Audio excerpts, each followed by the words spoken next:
2, 3. Alrighty, chat.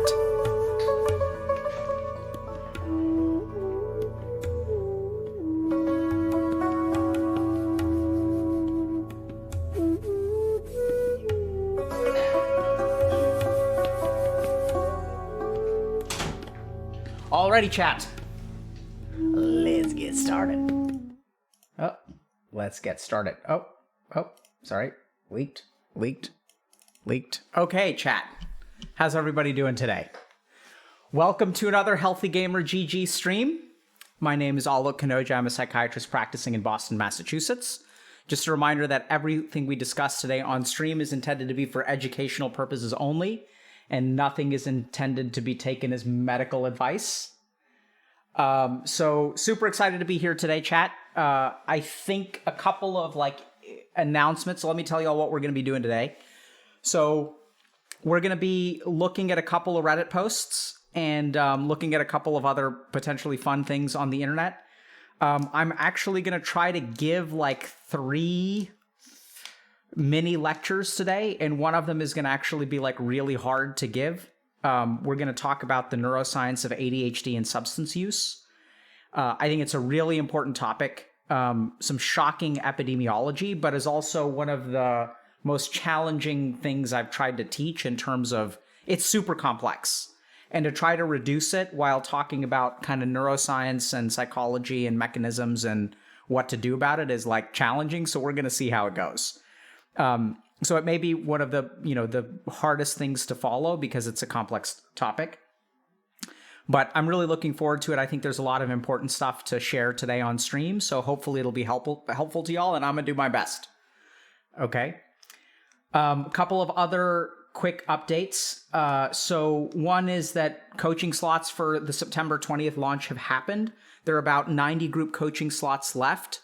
If people are kind of curious about what group coaching is, what's kind of different about group coaching, it's a lot more skills-based training, a lot more collaborative, helps people actually tackle a lot of problems within the group. Like social anxiety is a really good example of this, where, you can talk with your personal coach about social anxiety, but they can give you kind of assignments and stuff. But in group, for example, working through it, speaking up, having other people ask you questions. So it's really a lot more of a practical environment than personal coaching.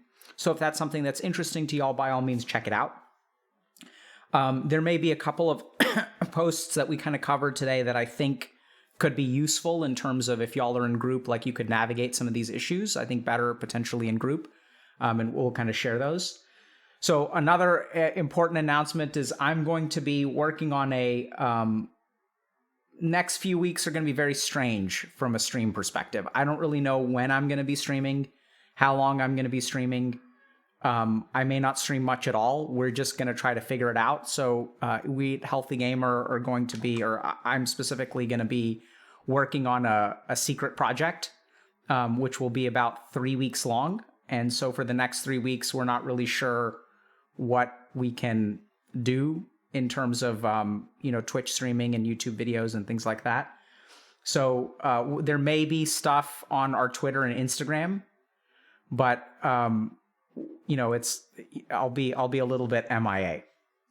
And in an unrelated note, if we do stream, we may stream at more EU-friendly times.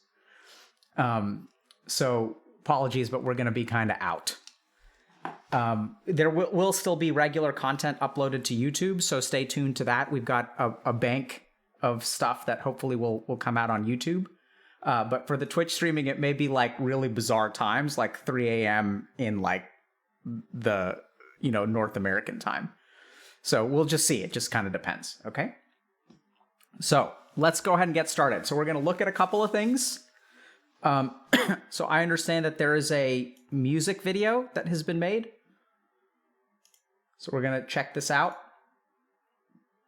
I don't know exactly what to expect.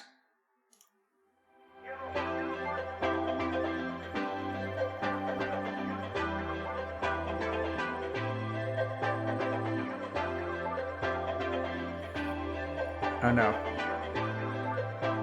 What is this? Oh, there's the thought again.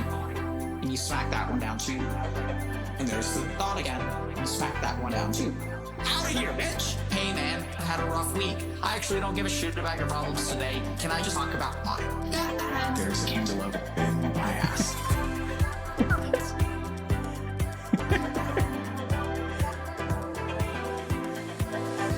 You're the one fucking person that I didn't want to listen to. You're the one fucking person. What the hell is this? I feel like an ungrateful bitch. You're the one fucking person that I didn't want to listen to. You're the one fucking person. Sit the fuck down and shut the fuck up. You're the one fucking person that I didn't want to listen to. You're the one fucking person. Do you feel like an ungrateful bitch? You're the one fucking person that I didn't want to listen to. You're the one fucking person. Sit the fuck down and shut the fuck up. I'm not going to try to argue with you that you sound like white trash. Is that an appropriate thing to say to your wife? What's wrong with you? Why can't you get good grades? Hey, this isn't very You're nice. stupid. Stupid. He does say that to me. Why? I would play ball do. What you do about a bomb? Fuck you. I would play ball do. If someone calls me retarded, you're the fucking retard. I yell at people because they suck, and then they yell at me because I suck. And then we tell each other we have small penises, and that's the end. What is this? It's meme-tastic, I'll tell you what. Person that I didn't want to listen to. You're the one fucking person. Do you feel like an ungrateful bitch? You're the one fucking person that I didn't want to listen to. You're the one fucking person. Sit the fuck down and shut the fuck up. You're the one fucking person that I didn't want to listen to. You're the one fucking person. Do you feel like an ungrateful bitch? You're the one fucking person that I didn't want to listen to. You're the one fucking person. Sit the fuck down and shut the fuck up. Wow, that was intense, chat. I'm really amazed by all of the flips and things. That was really something else. If only I knew how to do those things in real life. Also, I'm terrified, you know, that the more I speak, I think the scarier things get when taken out of context. Because that sounds very, you know, especially the parts with my wife, like I got a little bit like, oh my God, that person sounds really bad. But I think also it's amazing what they can do with, you know, making that virtual me. Like that actually kind of looked like me. I think they nailed the gray sweater thing with the untucked shirt pretty well too. And if only I could actually dance like that and play the guitar like that or sing like that, then that would be different. So yeah, welcome to the future indeed. But very, very dank meme-tastic. So, okay, so we're going to watch something else now. So as y'all know, a couple of weeks ago, you know, we talked a little bit about Patanjali. And Patanjali is, for those of y'all that weren't there, so Patanjali is so he's a yogi, probably was a he. And so he wrote this text called the Yoga Sutras. And one second.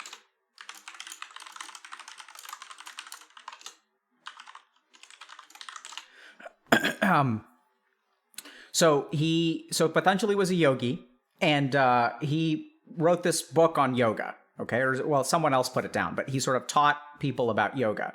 And it's kind of interesting because he's kind of considered the father of yoga, so the founder of yoga. He's the one that kind of put everything down into a very organized format. So this is sort of the Eastern perspective on yoga. So it's not what you see in a yoga studio. That's just, there 2 out of his 315 lines involve like bending your body. So the other, 313 involve understanding the mind, understanding yourself, understanding the nature of the universe, etc. So one of the interesting things about Patanjali is that as yoga has become actually like scientifically validated and westernized, there's been sort of this like cultural sterilization of like topics in yoga that like don't fit with our general understanding. And one of the things, so I think it's important to be, faithful to the original text.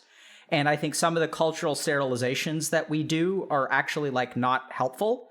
So they tend to potentially be good for the people who believe in the thing. So I think a lot of the cultural sterilization on yoga is so that proponents of yoga can try to like disseminate it and say, hey, see how like reasonable it is. Whereas some things in yoga are like kind of whack, to be honest. And if you look at, different religious texts like the Bible or the Quran or whatever, like there are particular passages in there that are kind of like, iffy. And so what a lot of people will do is sort of sterilize those passages and kind of say, oh, that's not really what that means, or, So I actually disagree with that viewpoint. I think that, if we're going to judge a text, we should sort of judge it completely, and we should include everything because we don't know. I mean, by all means, if it's a negative perception of yoga, then like that's fine to share, and then like let people judge yoga negatively. I think that's actually like more objective. So one of the things that we talked about on stream was yogic flying. So Patanjali actually says he's got this like small chapter where he's like, by the way, here's how you become invisible. Here's how you fly. Here's how you do this. Here's how you do that. Here's how you conquer time. Here's how you travel through time. And it's just kind of, he's like sort of chill. And he's like right before it, he's like, these are the ways that, these are the different methods of mind. These are the different states of consciousness. And he's like, by the way, here's how you levitate.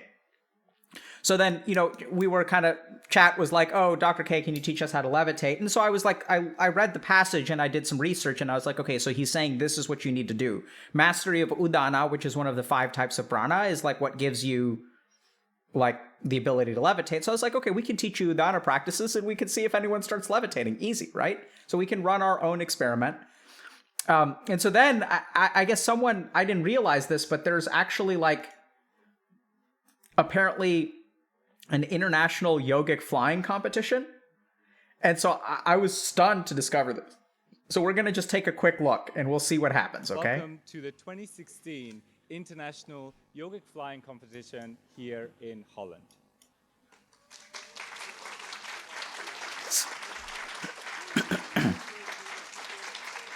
Thank you. So these are the TM folks, if people don't know. It is an absolute joy to welcome you all to the demonstration of Maharishi's scientifically verified technology to raise all aspects Scientifically of verified. individual life. Hold on. Let me see if I can fix because I see that this is low. I think that's about as high as it's going to get. So I've jacked everything up. To an ideal level and to create permanent peace for the whole world. When Maharshi began to teach transcendental meditation, he immediately had as his objective the enlightenment of the individual, but also perpetual world peace. And he experienced that the peace of the inner silence being experienced by those practicing transcendental meditation was so strong, so powerful, that this is the only real basis for the creation of world peace. The basis of this is there in Maharishi Patanjali Yoga Sutra, Tat Sanadao Varetyagaha. In the vicinity of coherence, hostile tendencies are eliminated. So says Maharishi Patanjali. When Maharshi teaches the TM So he's talking City about program, Patanjali there. the very first thing he says, it is my joy to make difficult things simple. So this he did. See that, and chat? He brought out in 1976 Making difficult and things simple. 1977 the practice of the TM cities, different kinds of city sutras, culminating in the one which he found to be the most powerful of all, the Yogic Flying Sutra. Okay, we're gonna pause here for a second and do a little bit of backstory, okay? So Siddhi is the yogic word or Sanskrit word for accomplishment. And generally speaking, the development of magical powers, according to Patanjali, are siddhis. So they're also like it's accomplishment or perfection.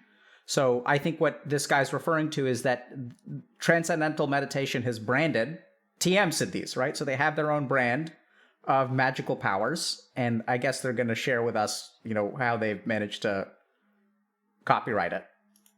And this sutra is predicted in Maharishi Patanjali as providing a means to create high coherence in the individual life, the experience of yoga, the state of perfect coherence in the mind and body. So in this way, Maharshi had found a great shortcut to the creation of perpetual peace for the human race. he predicted that actually the square root of 1% of the population would be enough to create the Maharshi effect when people practice the yogic flying technique together in a group at the same time. Having made this prediction, Maharshi set out to test that. First, on the level of states or provinces in the Ideal Society campaign, and found scientifically complete change in the quality of life in that province while the practice was going on collectively. And then he tried in trouble spots around the world in the World Peace Project, sending groups to Zimbabwe and Zambia and Nicaragua and Israel and Iran. And once again, the prediction was fulfilled scientifically that this small number of people, even just in their hotel room, quietly practicing together, would be enough to reduce the level of violence, the level of death and injury, the level of war in that situation. But Maharshi didn't want to stop there. He wanted to see what would happen if we had the square root of 1% of the world's population. The scientists had publicly lodged predictions of what would happen, and that included a reduction of war and terrorism and an improvement in the economy of the world, registered in the stock markets, but also improvement in friendship between nations, particularly between the US and the Soviet Union. And all of these predictions were fulfilled. But it's not just that. We could go on, and you could look in the book of Dr. Craig Pearson, the complete book of yogic flying. He has all the instances of the use of yogic flying by Maharshi to bring about an end to war. So all that is necessary is to use this technology, this yogic technology of yogic flying, and bring an end to all the suffering that comes from conflict, which includes not only death and injury, but poverty also comes from war.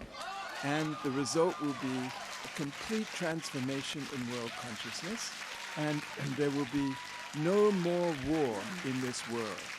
And there will be unity in diversity in the family of nations, and the whole human race, but no will live women, generation after generation, enjoying prosperity, enjoying fulfillment of life. And the whole dark misery of the last thousands of years will be just a distant memory for the human race, thanks to group yogic flying introduced by Maharshi.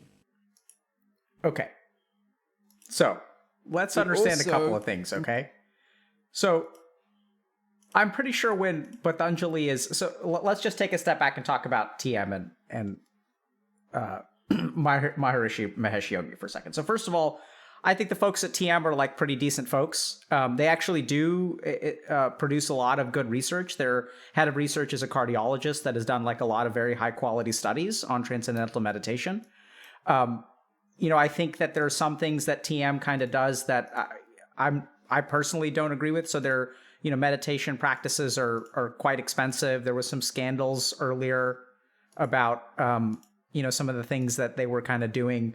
So there was like kind of this issue where transcendental meditation is about giving everyone a personalized mantra.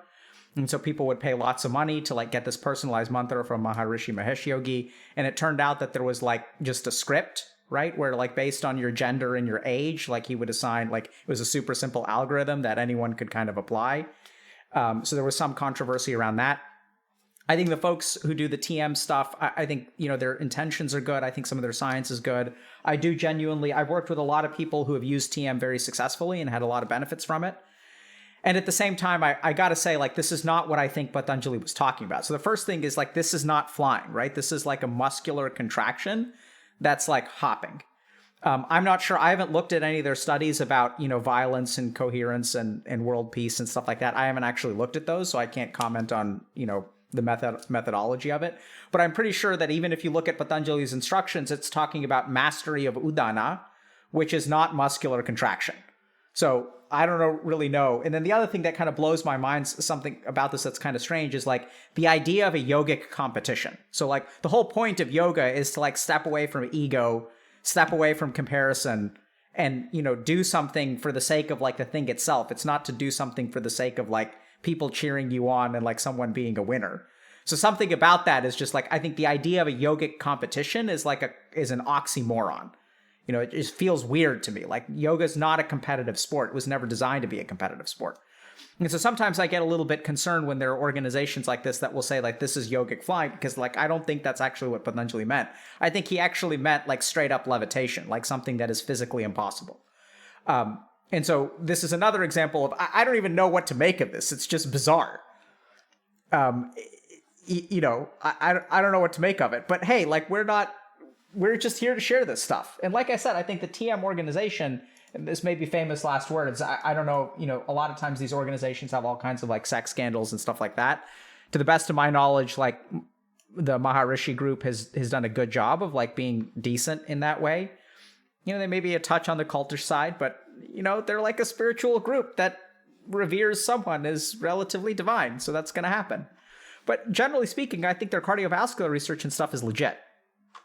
So someone sent that to me. I thought it was really interesting. I was not aware that there was an international yogic flying competition. And I was not aware that yogic flying apparently involves muscular contraction and, using your, what is that? Hip flexors? Yeah, so hip flexion and the flexion of gluteal muscles. That's not what I think Patanjali described as the way to master yogic flying, but that's what these people are doing. So interesting. Is there an invisibility one too? So I'd be curious, right? So I'd wonder if the TM folks have figured out, an invisibility a yogic invisibility competition, or yogic,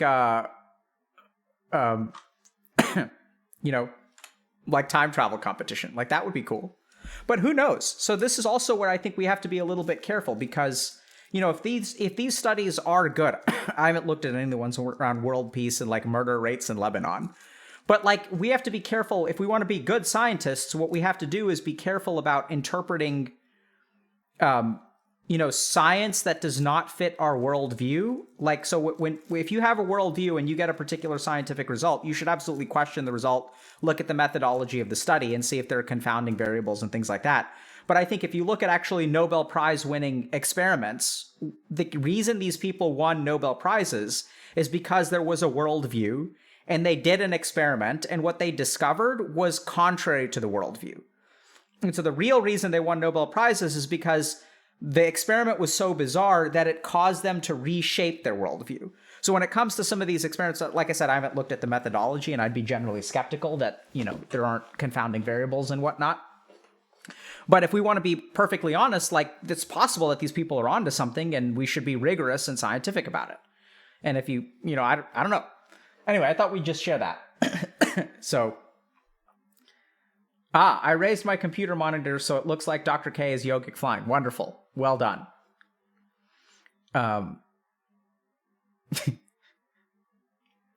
Yeah, so we'll see if there's there's an invisibility competition. I'd love to see how they interpret that, if this is their interpretation of flying.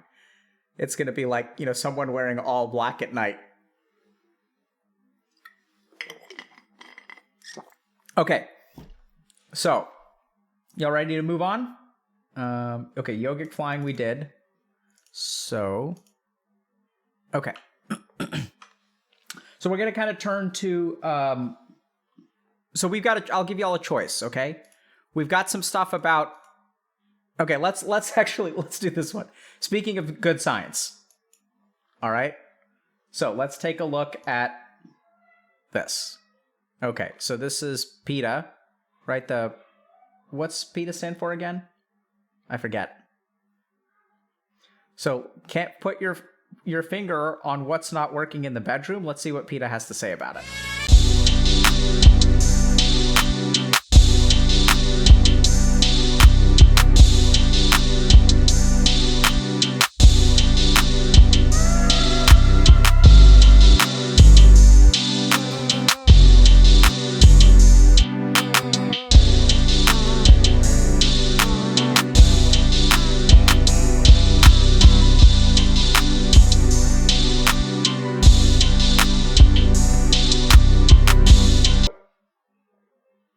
Sometimes on the internet, people will tweet something, and then, they'll make some kind of claim here, right? So like they'll say that, oh, get a load of zinc to increase your libido. And like, I think sometimes people will say like, oh, so I guess this ad is basically saying, eating fruits and vegetables will increase your libido. So I got curious about this, okay, chat? So there's a big disclaimer that I'm about to share with y'all, which is that like, I'm not an expert in this field, but I got super curious about, does vegan actually like, would your partner thank you if you went vegan? I think there are a lot of good reasons to be vegan. I think that there's a lot of, good reasons to say that eating meat is bad for animals and is cruel to animals and things like that. Cows, for example, are considered like sacred and like pets and stuff like that in India. So I think there's some good arguments there, but I'm not here to really discuss the morality of it. What I'm really curious about is like sort of the science of it. And so I got curious and I was like, oh, that's kind of interesting. Like, I wonder if there are fruits and vegetables that increase your libido. So then what I did is I did a PubMed search and a Google Scholar search and things like that to see like what can we find.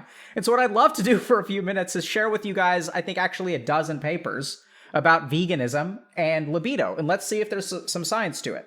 So once again, disclaimer, I'm not a nutritionist. This is not, an expert review of things. This is just me doing a couple of searches and kind of evaluating what shows up. I'm very sure that there are people out there who like know the science better than I do and can kind of explain it better than I can. But I was just kind of curious, if I do a cursory literature review, like what's going to pop up, okay? So dietary adjuncts for improving testosterone levels in hypogonadal males, okay? So what this basically, this is a study that's looking at people who were diagnosed with hypogonadism, which means small gonads, so like small testicles, and looking at different kinds of like supplementation or oral adjunct medications that will potentially help with this. So this is kind of interesting, right? So it's cool that if you have hypogonadism, and presumably that, I don't know actually if hypogonadism is associated with low testosterone, but this is a study that kind of looks at, if we go down to this, so there's like different kinds of testosterone supplements that you can take, and they seem to, affect different parts of your, so it seems like libido in some issues of sexuality can be like supplemented by giving people testosterone, okay? So I kind of skirted over this article, so it's like interesting that this article is here, but this has nothing to do with like kiwis and citrus and chili peppers and things like that. So I was like, okay, cool. So like this kind of popped up, so we'll kind of gloss over this for now. So then I was kind of curious. So citrus lemon extract, possible inhibitory mechanisms affecting testicular functions and fertility in mice. Wait a second, what? So the first thing that's kind of interesting is when you do like a search for like what's the role of like citrus and libido. So the effective oral administration of 50% ethanolic leaf extract from the citrus lemon for 35 days on the fertility and various male reproductive endpoints was evaluated in Park's strain of mice. And so let's see what they found. Treatment had adverse effects on steroidogenic markers in the testes and induced germ cell apoptosis. So I don't know if you guys know what apoptosis is, but it's programmed cell death. And germ cells are things like semen and ovary, semen and eggs and things like that. Those are our germ cells. So it seems that like actually eating leaves from a citrus tree actually has adverse effects and causes your germ cells to involute and die. Significant reductions were noted in epididymal sperm parameters, in serum testosterone level in citrus-treated mice compared to controls. This reduces your testosterone. Fertility of the extract-treated males was also suppressed, but libido remained unaffected. So by 56 days of treatment withdrawal, alterations induced in the above parameters returned to control levels, suggesting that citrus treatment causes reversible suppression of spermatogenesis and fertility. So that's kind of interesting. So like if anything, what PETA should be saying is that it's possible that citrus actually could be like used as a form of like male birth control, because it seems like it doesn't affect libido, but actually reduces like fertility, which is kind of a bizarre, there are a lot of caveats to this kind of finding, right? So first of all, it's citrus leaf extract. It's also mice instead of people, but it's kind of interesting. Like maybe we're onto something, but the exact opposite of what PETA's maybe they should say if you don't want to, get your girlfriend pregnant, you should eat citrus. Okay. So let's look at another paper. Citrus lemon extract, possible inhibitory mechanisms affecting the testicular functions and fertility in male mice. That's kind of cool. So these people noticed that the fertility is impacted. So maybe we can figure out, this is the same paper. Okay.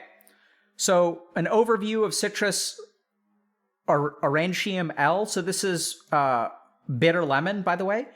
Its functions as a food ingredient and therapeutic agent. So this is a paper that's kind of looking at what bitter lemon actually does for the body, what are the different things. So let's kind of look at this. I think we'll get kind of a key takeaway. We'll get key takeaway. So one is that it seems to have cytotoxic and anti-cancer effects. That's good. Anxiolytic and sedative effects, that's pretty cool too. If it functions. Anti-diabetic effects, that's great. Anti-obesity effects, that's awesome. Has some effects on the cardiovascular system, okay. Effect on your microorganisms and has some antimicrobial activity. That's pretty cool. So it functions as a pesticide, as an antioxidant, anti-ulcer. There's adverse effects, which we'll get to in a second.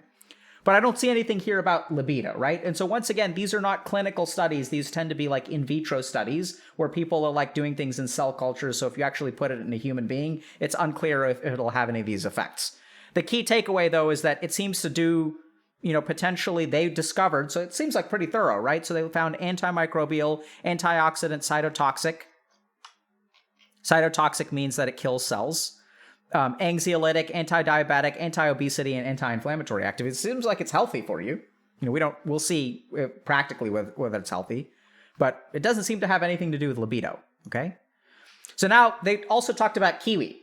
So this is interesting. So as I was searching, what I actually found was effects of kiwi fruit seaweed extract on the metabolism of female reproductive hormones. This is a doctoral thesis, okay, by someone named Lulu Fu. And I don't know if you guys can see here, but it's 240 pages long. So this thesis is amazing. And if you guys want to read through it, it's super cool. But let's kind of try to get to some of the key things. So they kind of introduce this kiwi seaweed extract, which apparently has been used in Chinese medicine. And so they kind of explain how the Chinese medical view of female reproductive hormones work. So they talk about various things the ratios of different kinds of estrogens. And then let's get down to, so kiwi fruit seaweed extract. So this is they kind of talk a little bit about the Chinese perspective, the Western perspective, thermography and breast diseases. So this is kind of looking at kiwi seaweed extract. And one of the methods that they use is they'll do thermography of breast tissue to sort of see if there's a change in the thermography after administering kiwi seaweed extract. But let's kind of get to, and I know this is a lot, okay? There's also some stuff about, the correlation between some of these Western studies and liver meridians, kidney meridians. This is comparing Eastern medicine to Western medicine or Western science, liver cheese stagnation symptoms. So it's actually a really cool thesis. But I'm trying to find, let's go to the conclusion. So let's go to 173.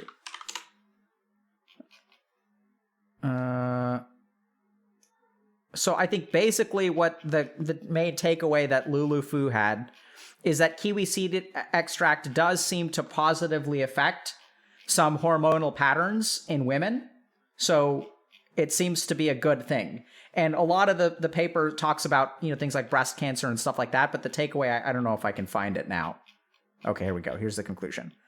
In this study, the positive effects of the selected Chinese food formula, Chinese kiwi fruit and seaweed extract, on the regulation of the female reproductive hormone metabolism was examined using these biomarkers, okay?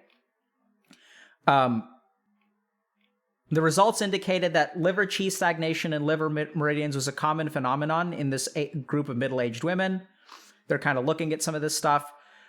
Furthermore, kiwi fruit, what's the other one? Seaweed extract improved the general well-being of the group of middle-aged women. So it seems like the research identified benefits to using KFE to assist middle-aged women with hormonal fluctuations. So it seems like, generally speaking, there was kind of a positive effect on hormonal fluctuations. I don't know if that has anything to do with libido, but this is what's cool about science, is that like if you actually go and like learn about stuff, like you'll find neat stuff. You know, I haven't read the whole thesis because it's 240 pages long, but I thought it's pretty cool. I think it's neat that people are doing this research. I don't know, however, whether it actually supports the point that, you know, eating kiwi and avocado and stuff will be something that is good for your sex drive. Okay. So then they also talk about zinc. All right. So they're get a load of zinc to increase your placebo. So let's kind of see, like, cause some fruits and vegetables are high in zinc. So reversal of uremic impotence by zinc. So the first thing to understand is, what is uremia? So sometimes when people have kidney disease or liver disease, they become uremic. So there's like, when your kidneys don't function properly, you can't secrete urea effectively. And so when urea, which is a breakdown product and is also what's in urine, builds up to high levels, it causes impotence. So this study is looking at impotent men who have low plasma levels of zinc, and essentially finds that when you kind of give them dialysis with high levels of zinc, that it reverses potency. So here it seems like actually this is kind of interesting. Okay, so it does appear that zinc can positively affect male libido and sexual function. But the interesting thing to remember here is that the population we're talking about is not the average man, but is actually like people who have severe kidney disease and don't have like normal metabolism. So it's unclear to me whether, you know, eating a kiwi will actually result in any kind of benefit for the average man. So then if we kind of go into it, like, we're going to see some cool stuff. So effects of long-term zinc deficiency on feed utilization, reproductive characteristics, and hair growth in the sexually mature male goat. Mwah, wonderful. Look at this study. We're going to look at zinc deficiency in sexually mature male goats. Okay? So 10 young sexually mature goats were fed a zinc deficient purified diet. So we're going to give them a zinc deficiency, and then we're going to see what happens. As evidenced by testicle biopsies, spermatogenesis was not severely affected by zinc deficiency until 4 weeks post-treatment, right? So it's interesting. So goats given the deficient diet developed zinc deficiency symptoms, which increased in severity over time. And so the growth rate, zinc content of hair was considerably less, testicles were smaller, and libido was lower in zinc deficient goats. So once again, I'm not quite sure, you know, maybe the PETA people were looking at this study because they're a big fan of goats. But it does appear that a zinc deficiency does cause problems in goats of sexual maturity. You know, I don't know if PETA would agree with this study because the severely restricted feed intake of controls produced similar effects. 80% of zinc deficient and 60% of control groups died during the experiment. What the hell? That's terrible. You know, so, but it does appear that zinc deficiency correlates with you know, sexual effects in goats and in hemodialyzed people. Effects of zinc supplementation on sexual behavior of male rats. Okay, so let's take a quick look. Zinc therapy improves sexual competence of male rats. The effect is dose dependent. Increase in T levels is beneficial in this regard. I assume that's testosterone. However, increase in prolactin is responsible for the reduced libido index. Interesting. Further studies on pigs and monkeys are needed to evaluate the therapeutic use of zinc in sexual dysfunction. Okay. I don't know if this is science or if someone's like into watching animals get it on. You know, you never know with these researchers. So there are a couple of things here I want to highlight. So is this the one that, oh yeah, okay, so this is important. Supplementation of 5 milligrams of zinc a day for 2 weeks led to a prolongation of ejaculatory latency. I think what that means, I could be wrong about the specifics of this scientific terminology, but prolongation of ejaculatory latency, I think, means that they lasted longer, and an increase in the number of penile thrusting.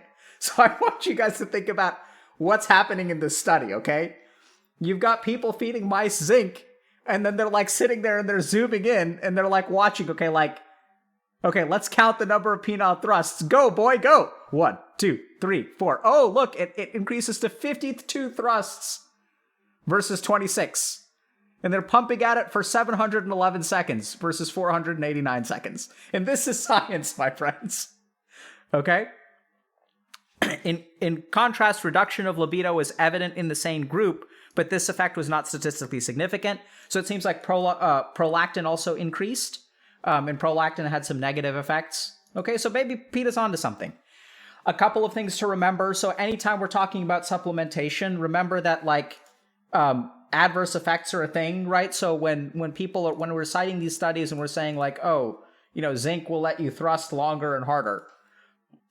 Remember that any kind of supplements that y'all take will come with adverse effects. Something that the supplement industry and like, the supplement aisle at Whole Foods, they kind of don't tell you. So if you look at like, I don't know what these different herbs are, but these are different things for like sexual function, right? And it looks like they cause rigidity, bradykinesia, tremors, mood swings, anxiety, irritability, addiction, craving, and dependence. It looks like there are co-exposures here.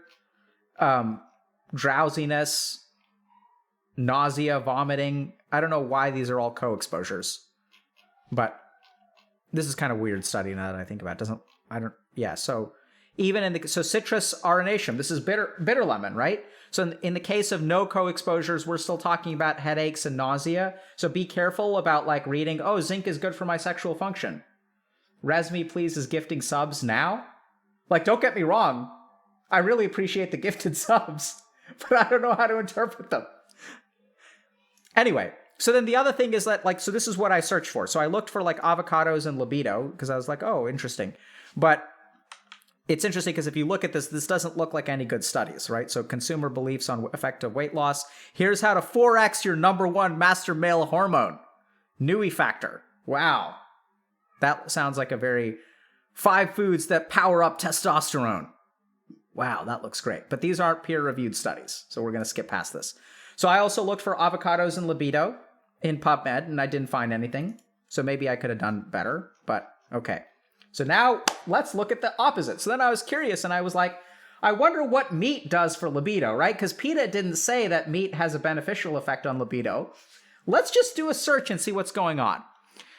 Why is meat excluded from Orthodox Christian diet during fasting? A religious and medical approach. So let's skip past the religious stuff for a second and look at meat consumption and its association with increased sexual desire.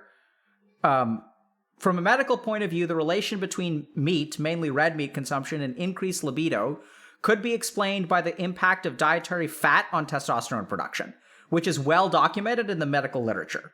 So testosterone is the primary male sex hormone and an anabolic steroid biosynthesized from cholesterol in several steps and secreted primarily by the testicles of males. Research suggests that serum total and free testosterone concentrations can at least be partially modified by changing the composition of diet. So it seems like PETA is correct in that changing the diet can alter libido. Hence, diets supplying less than 25% of energy as fat could inhibit T production, particularly when compared to diets supplying 40% of energy as fat. But I think this is where things kind of start to fall apart, because I think what these studies are concluding is that increasing the fact that dietary sources of SFAs, single chain fatty acids, are not only red meat, but also dairy products and eggs, and the fact that seafood is rich in unsaturated fatty acids could also explain why meat, dairy products, and eggs are not allowed, but seafood is allowed. So there's a correlation between single chain versus polyunsaturated chains. But I think the key takeaway here is that it appears that high meat diets and high cholesterol diets may actually increase testosterone production. That's kind of interesting. And it looks like the reason that religious traditions what this paper kind of posits, is that the reason that religious traditions, like, say, don't eat meat is to actually decrease their libido during fasting stages. Let's see if we can find, because that's kind of a weird paper, though. I don't know, like, this is like a journal of clinical medicine, but they're talking about fasting and stuff. Some of the references actually kind of check out. So aside from procuring practical benefits, abstaining from flesh foods virtually eliminates consumption of dietary cholesterol, Evidence-based studies have shown that certain types of cholesterol are positively correlated, ouch, with testosterone levels, the major androgen responsible for the sex drive. I don't know about this, chat. Okay, now so let's step away from like the religious literature. Nutritional components from the tail meat of Sunda porcupine that could be related with aphrodisiac potency. Oh no! Chat! PETA's not gonna like this. Like, I'm not trying to troll PETA here. I'm just saying, like, let's be scientific and see what the literature says. So what this basically looks at is the results show that the content of protein and fat of the tail was higher than that of the porcupine carcass, cattle, sheep, and horse. Meanwhile, the amino acid components of the tail meat were higher than the porcupine carcass. The content of cholesterol in tail meat was lower, so that's kind of an interesting finding. Zinc content was also low compared to oyster and several tested plants that are known to increase sexual function. So we are seeing zinc again. Considering how protein, fat, and amino acid influence sexual function, the different content of these nutrients compared to other meats, including porcupine carcass, it could be concluded that the aphrodisiac effect of porcupine tail meat was possibly generated from the nutrient composition. Oh no, PETA! This paper is saying that if you want to spice things up in the bedroom, apparently you should eat porcupine tail. Okay, and then, I gotta say, I think there's something going on with these researchers, okay? The effect of protein intake on boar libido, semen characteristics, and plasma hormone concentrations. So this is another a paper that looks at low protein diets versus high protein diets, and basically how horny boars get. And it seems like high protein diets, so estrogen concentrations in boars were negatively correlated with the with the time required for the boar to start ejaculating. Okay? Boars with low protein intake had reduced libido and semen volume. I don't know, chat. The effect of, so then let's move on. So then Dr. K was like, okay, so if it's protein intake, okay, like what about soy, right? Because soy is a protein. What about phytoproteins? But it turns out that soy proteins, can actually help postmenopausal women because they tend to have some amount of phytoestrogens. I do think that, by the way, this is like overplayed in our culture. Like, so it's not like, eating soy will feminize you. So I don't really believe that. I think some of the original studies about soy boys and things like that came out of really just unfavorable research circumstances. But this just kind of goes that conclusions in this group of 94-year-old postmenopausal women with a high frequency of mild menopausal symptoms, 3 months of soy supplements containing phytoestrogens did not provide symptomatic relief compared with placebo. So maybe it doesn't do much. The only thing that they found was vaginal dryness is increased with soy intake. But, chat, I'm not really sure about this, So once again, big disclaimers is I'm not an expert in this kind of stuff, right? So like I just like sort of review literature sometimes. But I want to say here that PETA may be overstepping a little bit. And if their argument is alter your diet to increase your libido, it seems like based on a cursory review of the evidence, which I'm sure that there are nutritionists and PhD biochemists and stuff like that may say I'm incorrect about that. Like I said, I just did a cursory Google Scholar and PubMed search for like libido plus kiwi, libido plus citrus, libido plus meat. And it seems like PETA may be wrong here. I don't know. So, overstepping on Twitter never before. That's what I'm saying, y'all. Questions? Thoughts?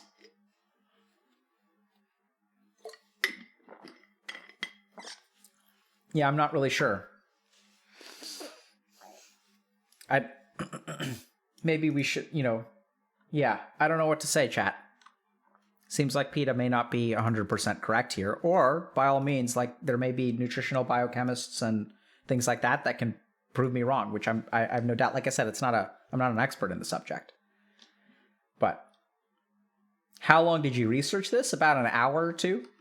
So like I said, it's cursory searches, so there may be better quality evidence out there that I didn't come across. I kind of went down the road. So there are always biases, right? So like if I'm skeptical to begin with, then I may steer clear of certain kinds of literature. I wasn't skeptical though. I was just like, oh, this is actually really cool. Let me see what this is based on. Like, this is neat, right? So I'm a big fan of being on a vegetarian diet. I think it's very healthy. I myself have been vegetarian for years at a stretch when I'm doing, like yogic stuff. I think it's good. It's very healthy to be vegetarian. Meat consumption is correlated with like higher risk of like colon cancer, things like that, heart disease. So there are a lot of bad things about eating meat. Also you have to kill animals to do it. So that's not good.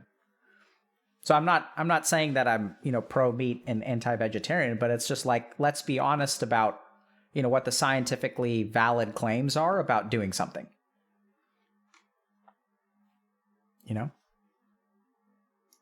Okay. So let's, okay. What do y'all feel like doing? Y'all want to do, so we've got an option. We can do a communication thing or an ADHD thing. What do y'all want to do? Favorite vegetarian recipes. Oh, so many. So I think here's the first thing to understand about vegetarian food. If you don't like, can we get a poll, mods? So here's the first thing to understand about vegetarian food and vegetarian recipes. If you're trying to be vegetarian, don't take meat-oriented recipes and turn them vegetarian. That's not how you're going to get a delicious vegetarian diet. If you want a delicious vegetarian diet, what you need to do is like go to the cultures that have predominantly vegetarian diets and just eat their food. Because it's not like they're substituting something for something else. It's just a complete and delicious meal. I want to say one of the top 5, if not top 3, I want to even maybe argue number 1 or number 2, best meals I've ever had in my life was at a South Korean monastery that was purely vegetarian. It was just one of the most like delicious things I've ever had. Like, it's hard to describe how amazing it tasted. So I'd say like the only thing that is bats at that level is having sushi at Tsukiji Fish Market. Like that, the first bite of Toro sushi that I had at Tsukiji was just amazing. I've had some like good food elsewhere, but like, so vegetarian diet can be absolutely delicious, incredibly healthy, probably honestly healthier than eating meat if you kind of look at outcomes and things like that for like morbidity and mortality. And so, but just don't, it's like there's a difference between like, oh, I want to eat vegetarian, so let me like take a burger and like slap a piece of tofu on there instead of like ground beef. Like that is not going to be as successful as actually doing something like agadashi tofu. Like there's delicious ways to eat tofu. It's like an amazing food. I absolutely love it. Like miso soup, like tofu noodle soups. Like there's a lot of amazing vegetarian food out there. But just start with the cuisine instead of like trying to adapt it. You can still adapt it if you want to, but I think generally speaking, if you want to eat a delicious, healthy vegetarian diet, go to like East Asian cultures, South Asian cultures, like cultures that have vegetarian diets is like a complete thing instead of an adaptation. Like tofu hot dogs is a prime example of stuff that I think is like, just don't eat hot dogs. Like if you want to be vegetarian, like make yourself like a nice dal or like a nice khichdi or like, a nice like tofu soup or noodle soup with like tofus and veggies. That's dope. Or even like if you want to make yourself like, this is one of my favorite things to make. I take a piece of bread, put some cheese on top, grill one side of the bread, flip that stuff over. So the cheese is directly on the pan, so it melts, tastes really good. And then put some avocado, tomato, arugula, balsamic vinegar, salt, pepper on top, and just eat that stuff. It's amazing. It's delicious. Healthy too. You get like 2 servings of vegetables, melted cheese. It's dope. No, it's not a grilled cheese, right? Because it's only 1 slice of bread. It's an open-faced sandwich with the cheese grilled on top. And it's like delicious. You get some carb in there, get some fat in there. I'm kind of low on protein, but that's okay. You can get it elsewhere.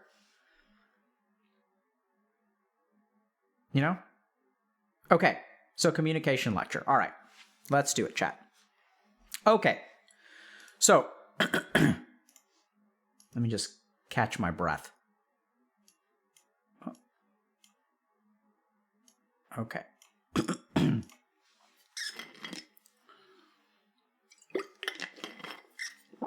All right, chat. So now what I'm going to try to do is teach y'all how to convince anyone of anything. So a couple weeks ago, we had a wonderful guest on stream, a guy named Jimmy from Philly. And people were very surprised because, Jimmy from Philly was sort of introduced as like a diehard Trump supporter. So people thought that he was going to be like very irrational and like all that kind of stuff. And so what I've found is that when people try to like convince people of things, they do a bad job. And so today what we're going to talk about is like a basic guide to like convincing people of things and communicating with people, okay? And what I'm going to share with y'all is a methodology that I use that will enhance your own communication. A lot of people were surprised and were like, oh, like I can't believe that Dr. K was able to talk to Jimmy from Philly, and like that didn't go where I expected. It didn't go where I expected it either. But it turns out that there's a lot of stuff that you can learn about communication that can really help you convince people of things that, they may be resistant to understand. So we're going to take a case from our Reddit, okay? My mother refuses to get vaccinated, and it's causing obvious strain in our relationships. So I want to preface this by saying I'm a 27-year-old married and have my own apartment with my wife, so it's not like I'm trapped living with my parents. Anyway, on to the actual topic I came here to post. My mom has slowly become further right over the years, which is completely fine. I don't agree with all of her political opinions, but everyone is entitled to their own politics. I just try not to talk about it. Once COVID happened, she radicalized quickly, buying into QAnon and other conspiracy-esque theories. I think that she needed to cope with everything, blah, blah, blah. She retweeted too much disinformation with the point she was banned from Twitter. So she's been showing me bombshell videos saying things like, if the vaccine works so well, why are people with the vaccine worried about me not having it? What happened to my body, my choice? I still love my mom. What set her off recently was one of my relatives sending an email that she was going to have a housewarming party, but everyone is in attendance needed to be fully vaccinated. My mom took this as a personal attack on her because everyone knows she isn't vaccinated, and she is, to my knowledge, the only one in my extended family on the side who is not. I was on the phone with her last night for almost an hour while she vented about being treated like a leper and everyone hating her. I tried to get her to understand that if she just swallowed her pride and got the vaccine, everything could go back to normal to some extent, but she unsurprisingly didn't want to hear it. She believed all along that she is healthy and does not need the vaccine, and now there is evidence that the vaccine is dangerous. So she has dug in her heels even more. I'm sure that there is no convincing her to get vaccinated, but it's also causing me a great deal of personal stress. She is burning bridges with people close to her just so she can stubbornly say, I told you so, on the minuscule chance that there is some global conspiracy going on. It's painful to see how unhappy she is, and I don't have a solution. I guess I'm not really sure what I'm asking here, but maybe someone has advice for how I can mentally deal with the situation. If you've actually read through this, I appreciate you taking the time. So this is a great post, and is unfortunately a really common problem. So we're going to take a step back, and I'm going to share with y'all my perspective on like how to convince people of things, okay? So the first thing to understand is, as a psychiatrist, it is my job to convince people of things that they don't want to do. That's like literally my job. So I'll give you all an example. The best evidence-based treatment for psychotic disorders is a medication called clozapine. So clozapine has been shown through numerous clinical trials to outperform any other antipsychotic agent. So it like reduces the severity of hallucinations and delusions and all that good stuff. Also improves mood the most, may improve some degree of cognitive functions. The problem is that clozapine has some really terrible side effects. Like the worst side effects of any, well, I don't know about any medication I've ever prescribed, but like it's like definitely up there. So clozapine will cause you to gain 50 to 100 pounds, will cause you to feel like cognitively dulled and slowed so you can't do creative work, will make you sleepy. And the most bizarre side effect of clozapine, which makes people absolutely hate it, is it suppresses your swallowing reflex. This is something that's really interesting because it's something that we really take for granted. So our body has, and our brain and mouth has a reflex that causes us to swallow our saliva at periodic intervals. So once you suppress that, can you guess what happens? People start to drool. Like literally, like there will be saliva like leaking out of their mouth. So sometimes I'll have someone who's got severe mental illness and they've tried other medications, and despite on those other medications, it doesn't seem to work. They get kicked out of their house because they're delusional. They get into fights with other people. It's really sad. And so sometimes what I really have to do is convince them to try clozapine. And it's tough because it involves convincing someone to literally you're going to be cognitively dulled, you're going to gain 100 pounds, and you're going to drool. It's going to be terrible. It's an awful medication. Also is a very good medication. It's part of why, Western medicine is hard. So I practiced at convincing people how to do this, and I was pretty successful, and a lot of people get on clozapine and they tend to do a good job. I also do this as an addiction psychiatrist in terms of convincing people to stop using substances. So here's kind of what I've learned about how to convince someone, and I'm pretty sure, and I've convinced anti-vaxxers to take vaccines. I've convinced a lot of people to do things that they're very resistant to do. So here's basically my solution or my playbook to how to convince someone. And I've done a lot of this successfully. It doesn't always work, but I think it's pretty effective. So the first thing to understand is that proving someone else wrong is a terrible way to convince them that you're right. So somewhere along the way, we as a society thought that debate is a good way to convince people, right? So we have this assumption in our mind that if I debate someone and I win the debate, then the other party should be convinced. Showing them why they're wrong and why I'm correct should logically result in them changing their behavior. But this is absolutely incorrect. It's just not how it works, okay? So I want you guys to think for a second about what happens in a debate. So if you go on YouTube and you watch debates between people's let's say Richard Dawkins or Christopher Hitchens or Ben Shapiro or Jordan Peterson or whoever. Basically, you've got two people that are debating each other, and how often do they convince each other that they're wrong? It's damn close to zero. So if we really look at debate, the purpose of debate is for two people to disagree with each other, or let's look at political debate. So how often does let's say a liberal candidate convince a conservative candidate that the conservative candidate is wrong? Never. How often does a conservative candidate convince a liberal candidate that they're wrong? The answer is never. So if you think about debate for a second, so take a step back and think about what's the purpose of debate. It's not to convince the other person. It's to convince the audience. It's to convince, hopefully, the neutral parties that are listening. So the first thing that I want y'all to dispense with is any kind of debate or argument if you actually want to convince someone of something, okay? It is the worst way to convince someone. So if you prove them wrong, you're not going to convince them you're right. In fact, you're going to do the absolute opposite. And oftentimes what happens in situations like this is the more evidence you have on your side, the more the other person feels bullied and persecuted because they can't defend themselves. But just because they can't defend themselves doesn't mean that they're going to change their mind. They're just going to feel attacked, and you're going to make them feel like an idiot, which is going to cause them to dig their heels in more and push back against what you're trying to convince them of. So just let go of trying to convince them through argument, because it's not going to work. Second thing is let go of judgment, okay? So most people assume that they're right. But I think I'm right, the other person thinks that they're right. And if you go into a conversation convinced that the other person is an idiot and is wrong, your chances of convincing them are very, very low. Instead, what you need to do is go in assuming that they are right and do your level best to understand their perspective. Now, how does this help? It does a couple of things. The first and I think most important one is something called emotional mirroring. So back when I was working in the emergency, in emergency psychiatry, which is something I really enjoyed doing, so I even did extra, I would work weekends and stuff in hospitals. So in the emergency room, sometimes you'll get people who are high on cocaine, okay? So I'm going to ask y'all a question.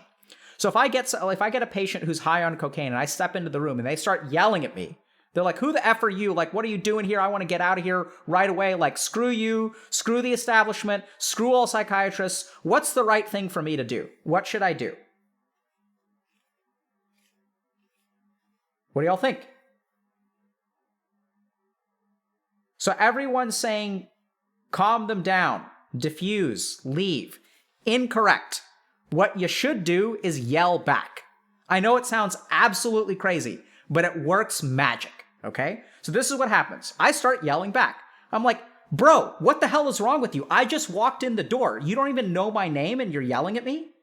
I'm a doctor. I'm here to help you. I showed up here to try to figure out what I can do for you.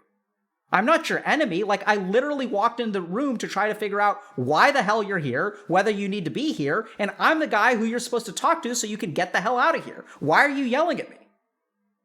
And then what happens? So then I match his emotional level, and then I reduce mine, and then I take a step back, and then I apologize to him. And I say to him, bro, I'm sorry. Like, I just walked in the door, you yelled at me, like, it's not fair. Like, I can't imagine what you've been through. Seems like you don't want to be here. Seems like maybe you don't need to be here. And I'm coming in, you're yelling at me. Honestly, I've been working for 14 hours on this shift. It was unfair for me to yell at you. And so the first thing is like, he's escalating like when I'm escalating. And then when I tone down, he's like, what? He gets confused. And then he gets down to his level. And then most of the time what happens is he apologizes too. So I know it sounds kind of bizarre, but you can even do this like in a video game. So if someone flames me, sometimes what I'll do is flame him back a little bit. And then I'll apologize. And it completely takes like the air out of them. They're like, screw you. And I'm like, screw you. Like, they're like, you fed, like support's not wording. And I'm like, screw you, you fed mid 2 times. And then I'll say, I'm sorry, bro. It's like not your fault. I should have warded. Like, I'm having a rough day. I've lost 2 games in a row. My bad. And then it's like kind of hard. Like they don't really know what to do. Kind of confuses them. When you say it never happens in my game, so I'd encourage y'all to try it out. So online games are also tough because you're like handicapped in terms of communication because half the time they're not even paying attention to what you're saying. So I'm not saying it's like 100%. But emotionally mirroring and like lots of like, Harvard Business Review and places like that will write all these articles about, emotional mirroring and interviews. And like if someone else crosses their legs, like you should cross your legs too. If someone else, like if you're in an interview or you're asking for promotion and your boss like picks his nose and eats it, like you should pick your nose and eat it too because you're emotional mirroring. I think some of that stuff is like a little bit silly. But it turns out that our brain does have this circuit that like mirrors like what other human beings are doing. It's also why like if you think about it, like if everyone's at the funeral crying, like it's easier for you to cry. Like you can walk into a room where everyone's laughing and like you'll start smiling, you don't even understand why, okay? So this is why you should let go of judgment and treat them with respect, right? So like understand for a moment that most human beings are like within the bell curve of like normal IQ. People aren't stupid. Right? If they believe something, there's a damn good reason they believe it. Now, their reasons may not be factually correct, but inside their mind, there's absolutely a coherent logical structure in their mind. No one thinks, oh, I don't want to get vaccinated because I'm not logical and I'm an idiot. No one thinks that, right? Like, everyone thinks they're smart, everyone thinks they're logical, and in their mind, there is a logical system. So approach the conversation free of judgment and respecting the other person from the get-go. Understand that this human being is, chances are, is like basically just as smart as I am. And they have come to this conclusion and they hold this conclusion very, very strongly. So I need to understand like how they got to this conclusion, okay? So the next thing is, so as you talk to them, like don't try to convince them that they're wrong. Try to understand that process of how they got to their conclusion and genuinely try to understand it. And as if they are wrong, like so with anti-vaxxers, for example, you're going to sense weaknesses in their argument. And so that's when the debater with you is going to be like, hey, that's dumb. Hey, what about this? And you're going to want to pounce on the weakness of their argument and show them in that moment how they are wrong and you are right. That is 100% a mistake. So anytime you see a weakness in your argument, don't attack. Express confusion, okay? So if something doesn't line up to you, they're the expert and you're the idiot. And express confusion and be like, hey, I'm confused for a second. Like, you're saying that science can't be trusted. But generally speaking, like, I thought that you're taking, like medications and stuff. Like, you're taking your asthma medication. Can you help me understand, like, why you trust asthma medication, but you don't trust the COVID information? I'm a little bit confused about that. And so they may say, oh, well, like people have been taking asthma medication for years, or like my doctor actually recommended this to me and I trust my doctor and my doctor knows me really well. And so like, no, they won't get pissed as long as you genuinely ask and assume that they're correct.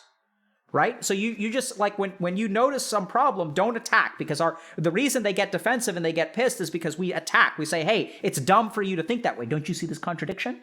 It's not a contradiction. It's just something, it's a gap in your understanding. So ask them to educate you about the gap in your understanding. Hey, I don't understand that.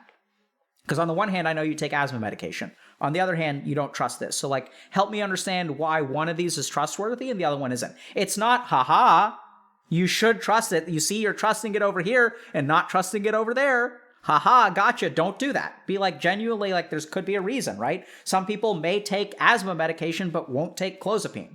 That has nothing to do with a general distrust of science. It's because there could be all kinds of reasons, right? It's like one causes me to gain 100 pounds and drool, and the other one, helps me breathe easier. That's why I take one and not the other.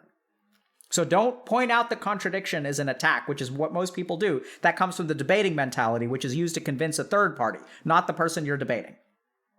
So once you've understood them, kind of repeat back their argument and say, okay, here, I understand. So like, I understand that like, the mRNA technology is new and you don't really trust it because we don't have any long-term data on how it works, which is like true, right? We don't really have long-term, like you're willing to take some vaccines because like the polio vaccine, for example, people have been given for 50 years. And so you understand it's safe. Oh, it makes a lot of sense to me. Then ask them for permission to share your point of view. Okay. So you can say like, is it okay if I share with you like why I decided to get a vaccine and how I'm looking at it? And then address when you share their point of view, what you kind of want to do is like address some points of their perspective, which you kind of disagree with, but do so in a kind of a non-judgmental way. And you can say like, on the one hand, I totally get that like, this vaccine is a new technology and may cause some problems and we don't really know. At the same time, like I think that based on the science that I've looked at, like it seems like, that the side effects of the vaccine are quite small. And concede their points wherever you can, but still like hold your own, right? So you can say that, I understand why you're saying A, B, and C, but like based on the way that I'm looking at it, I think of like D, E, and F.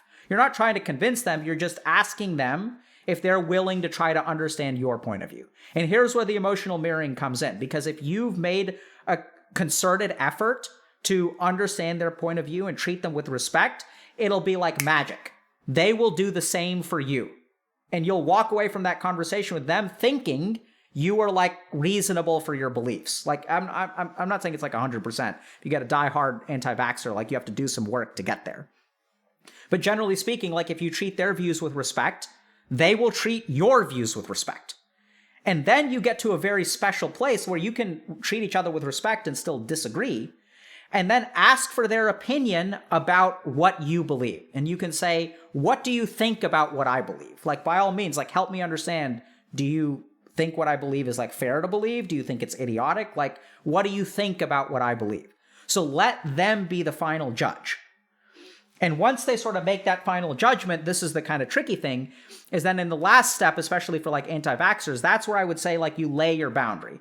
Now that we both understand like both sides of the equation and you understand their point of view, they understand your point of view, that's where you can say like, I'm going to lay the boundary. You can say, I understand where you're coming from. Based on the data, I've seen that, people who are vaccinated, like that more people with vaccinated are getting sick, like 96% of people hospitalized in the ICU are unvaccinated. And that also vaccines don't offer complete protection, which is exactly what you said. So I completely agree with that, which is precisely why I don't want anyone in my house that hasn't been vaccinated. Because even though we've been vaccinated, the protection isn't complete. And so I totally understand and respect where you're coming from. Like it makes sense to me. I'm so happy you explained it. I still won't have you over because, I personally, here's my point of view, which I'm grateful that you've understood. Then you can lay your boundary with them. And then it's kind of bizarre, but like as you have these conversations like over and over again with anti-vaxxers, it oftentimes takes time. Like you can't do it all in one session. But with people like, convincing people to do things, like it can sometimes take time, but that's kind of how you do it, right? Even when we're talking about like alcohol addiction, they'll say, yeah, like drinking isn't a problem, or like smoking pot isn't a problem. This is the problem. Oh, help me understand why like smoking pot isn't a problem. And then you kind of listen to me. Oh, I see what you're saying. Like that makes sense. Here's what my experience is as a psychiatrist. Can I share that with you?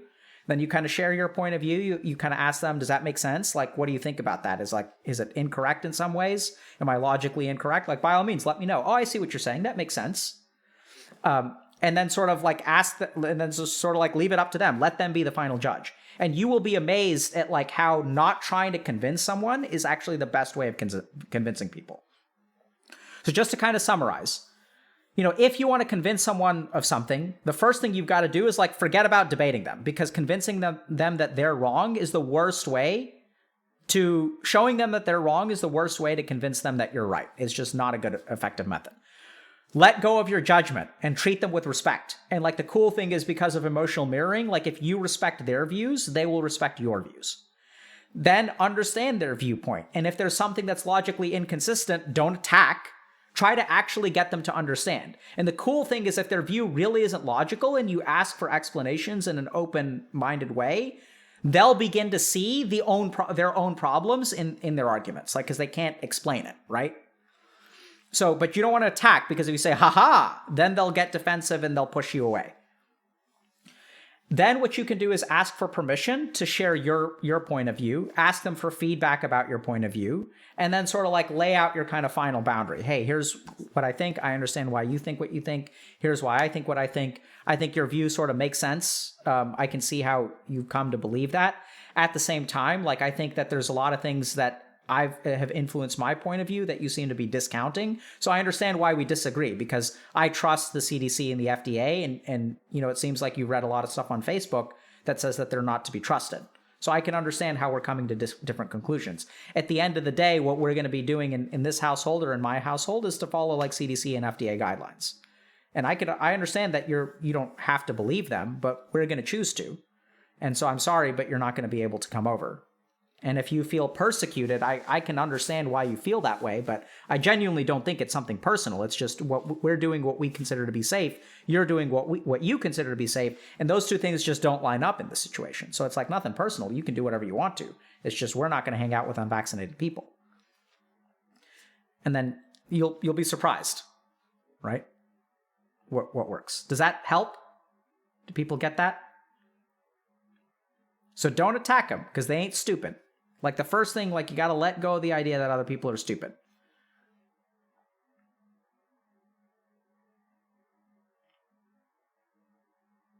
Does this work for abusive parents too? So it works well with people who are narcissistic. The problem with working is that, like, there has to be, with abusive parents, the boundary setting is really important. And not everyone has a power dynamic to where they can set boundaries. So, I do think it's effective with abusive parents to, like, ask for their point of view, be like, hey, so I've noticed that you're yelling at me all the time. Can you help me understand what's up with that? What am I doing wrong? Okay, so let's just listen. So it's really hard, is the object of abuse, to, like, be non-judgmental towards the abuser. And if you really want to work on a relationship with your parents, like, it involves actually listening to them, which is tough. Like, I'm not saying that that's fair in any way, shape, or form. It's effective.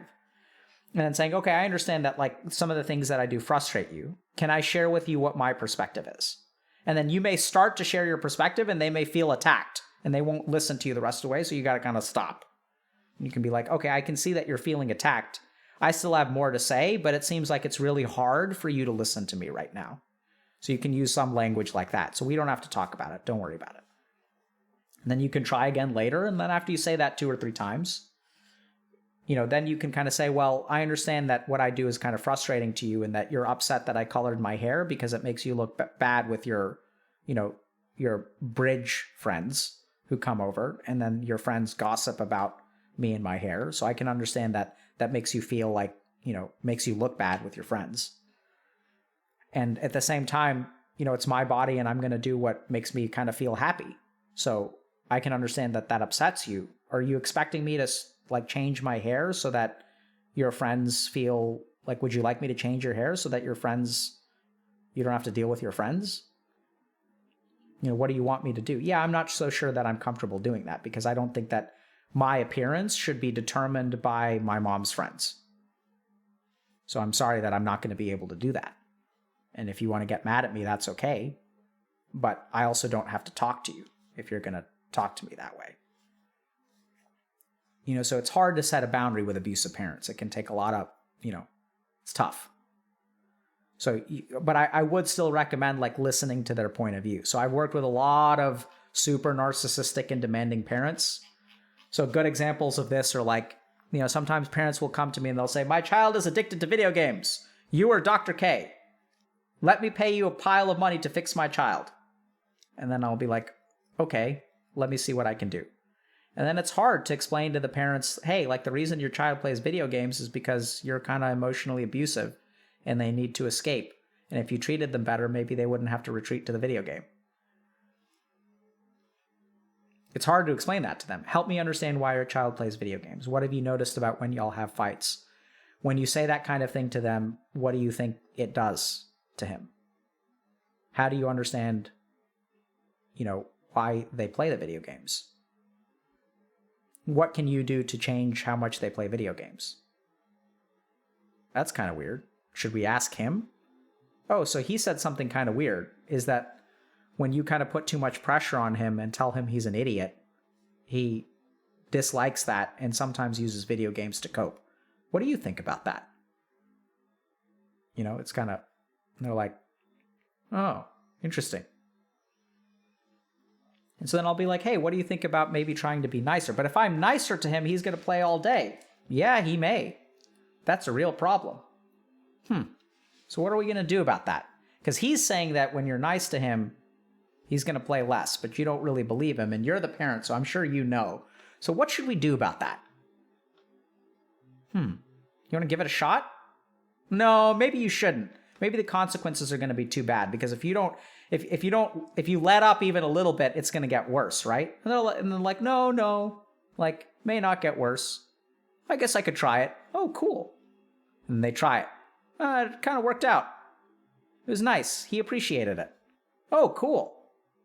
Fantastic. That must have been really hard for you, because I'm sort of getting that, if you're kind of nice to them, like he could start screwing up his life even more. So like, really good job. It requires a lot of courage to let your kids screw up their life. They're like, oh yeah, thanks. It's tricky, but it can be done with abusive parents. Did y'all get that? Does that make sense?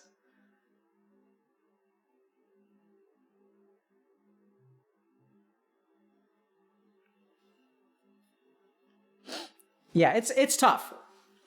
Sample dialogues with abusive parents are really easy for me to do on stream when I'm talking to myself. They're much harder for you to do with an actual parent that, is like not going to respond the same way.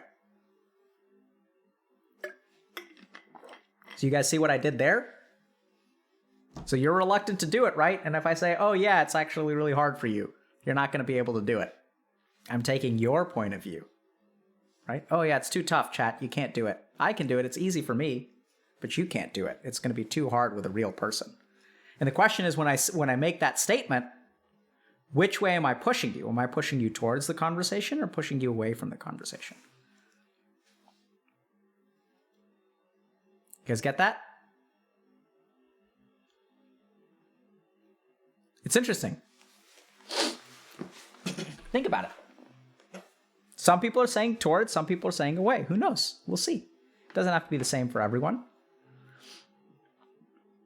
Right? So validating the way that someone's feeling, because it's true. Like, let's be honest. Like, I can talk to myself and pretend everything's going to be great because I'm controlling both sides of the conversation. So easy for me.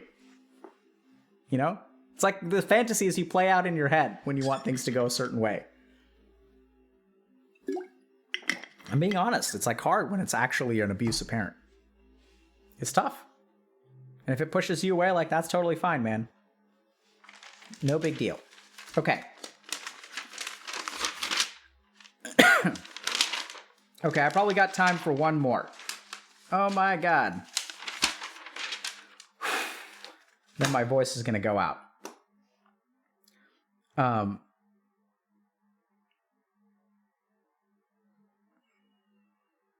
Okay.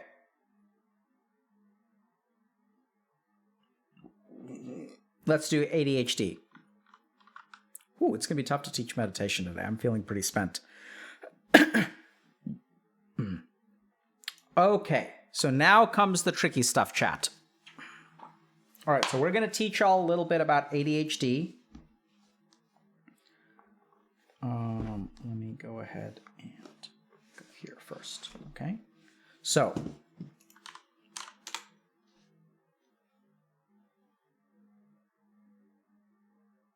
sweet. All right. So we're going to talk about a little bit about the ADHD and the substance use. Okay. So let's take a look at this. So this paper came out about a month ago. So half of adults with ADHD have had a substance use disorder. Alcohol use disorder is the most common among adults aged 20 to 39 with ADHD, followed by cannabis use disorder and other drug disorders. More than 1/4 of those with ADHD had major depression. So what I want to share with y'all today is something that I think is really important, which is understanding why people with ADHD are actually prone to substance use disorders. So in order to kind of explore that with y'all today, here's what we're going to do. We're going to explain, first of all, what ADHD is a disease of. We're going to talk a little bit about, what is really wrong in ADHD, what is wrong in substance use disorders. We're going to sort of explore the overlap between those two things and kind of the neuroscientific vulnerabilities of both of these disorders.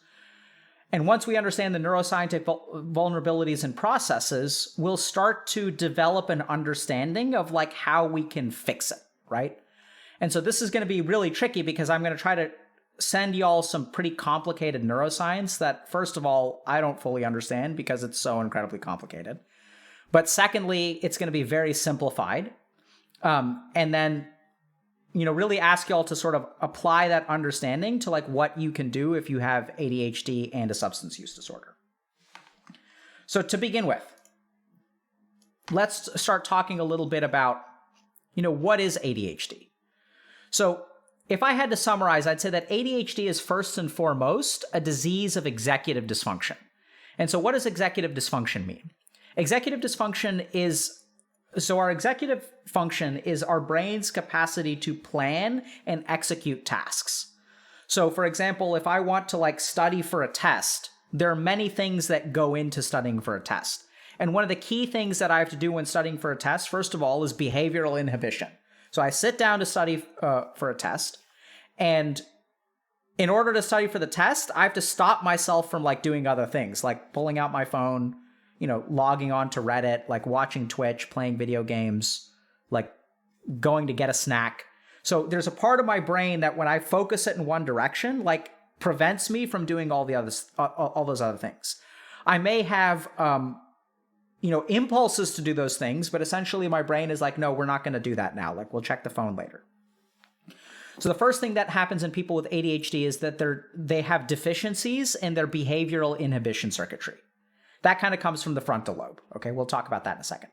The second thing is that people with ADHD have altered sensitivity to reinforcement. And so what that means is that things that are low-hanging fruit and easily enjoyable are far much more enjoyable to people with ADHD.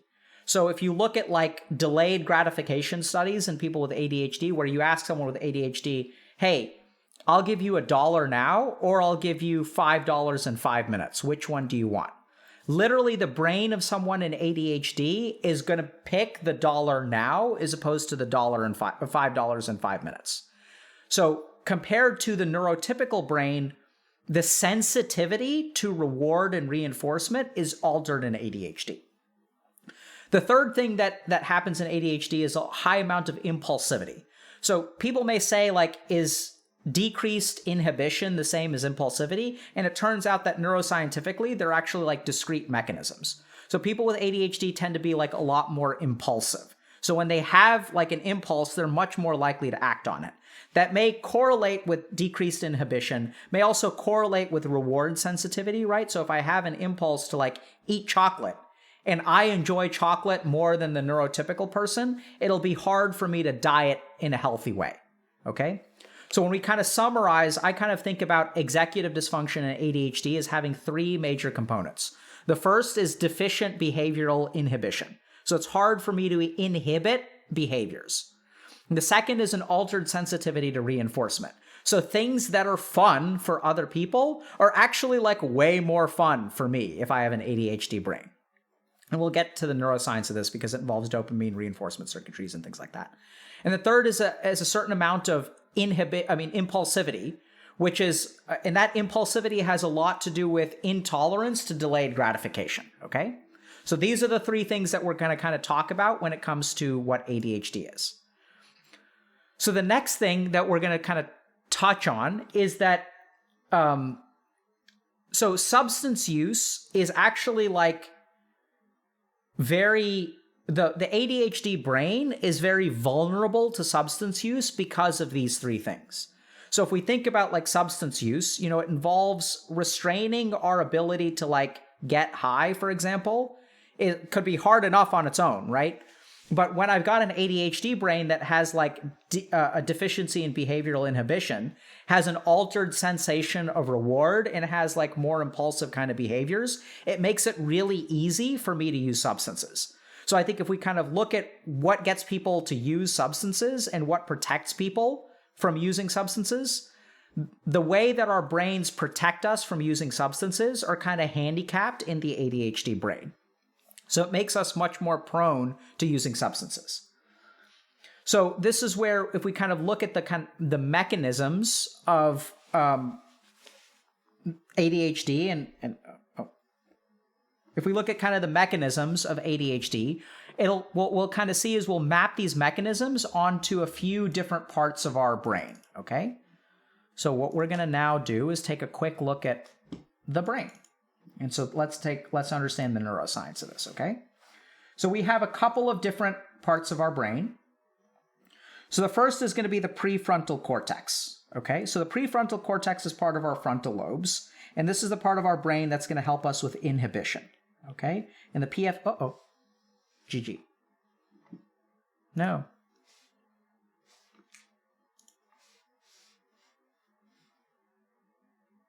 What happened, chat? Please work. We were doing so well.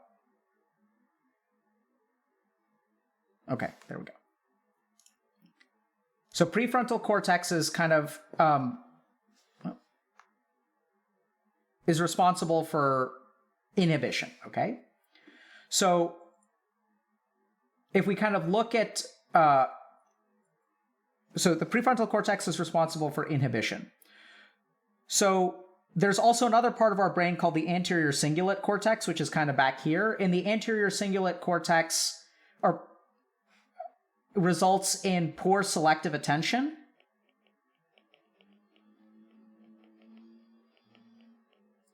And poor inhibitory control.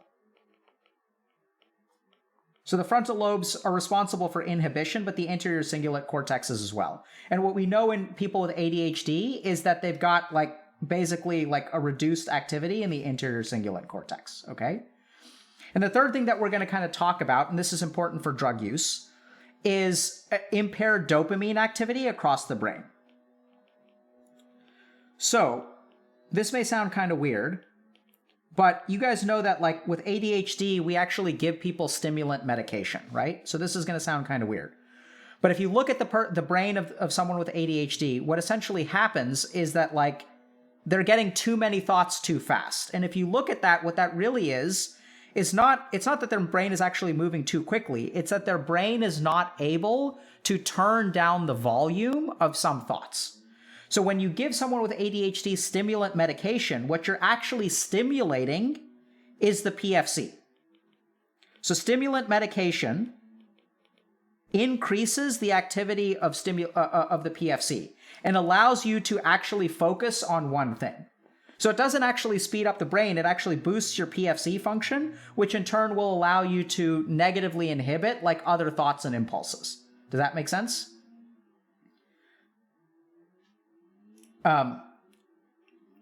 Okay. So the next thing to understand is that people with ADHD have impaired dopamine activity. And so part of the problem is that we know that in the PFC and the anterior cingulate cortex, and we'll get to the striatum in a second, we know that we have low dopamine or some kind of dopamine dysfunction in the brain of ADHD. And so if you kind of look at it, what drug use will actually do is increase your dopamine levels. So one of the reasons that people with ADHD will use substances is to almost self-medicate. So they have a baseline low dopamine activity, which results in ADHD symptoms. And when I add drugs, I'm going to boost... add drugs. When I add drugs, it's actually going to increase my dopamine activity, which will result in almost some amount of self-medication.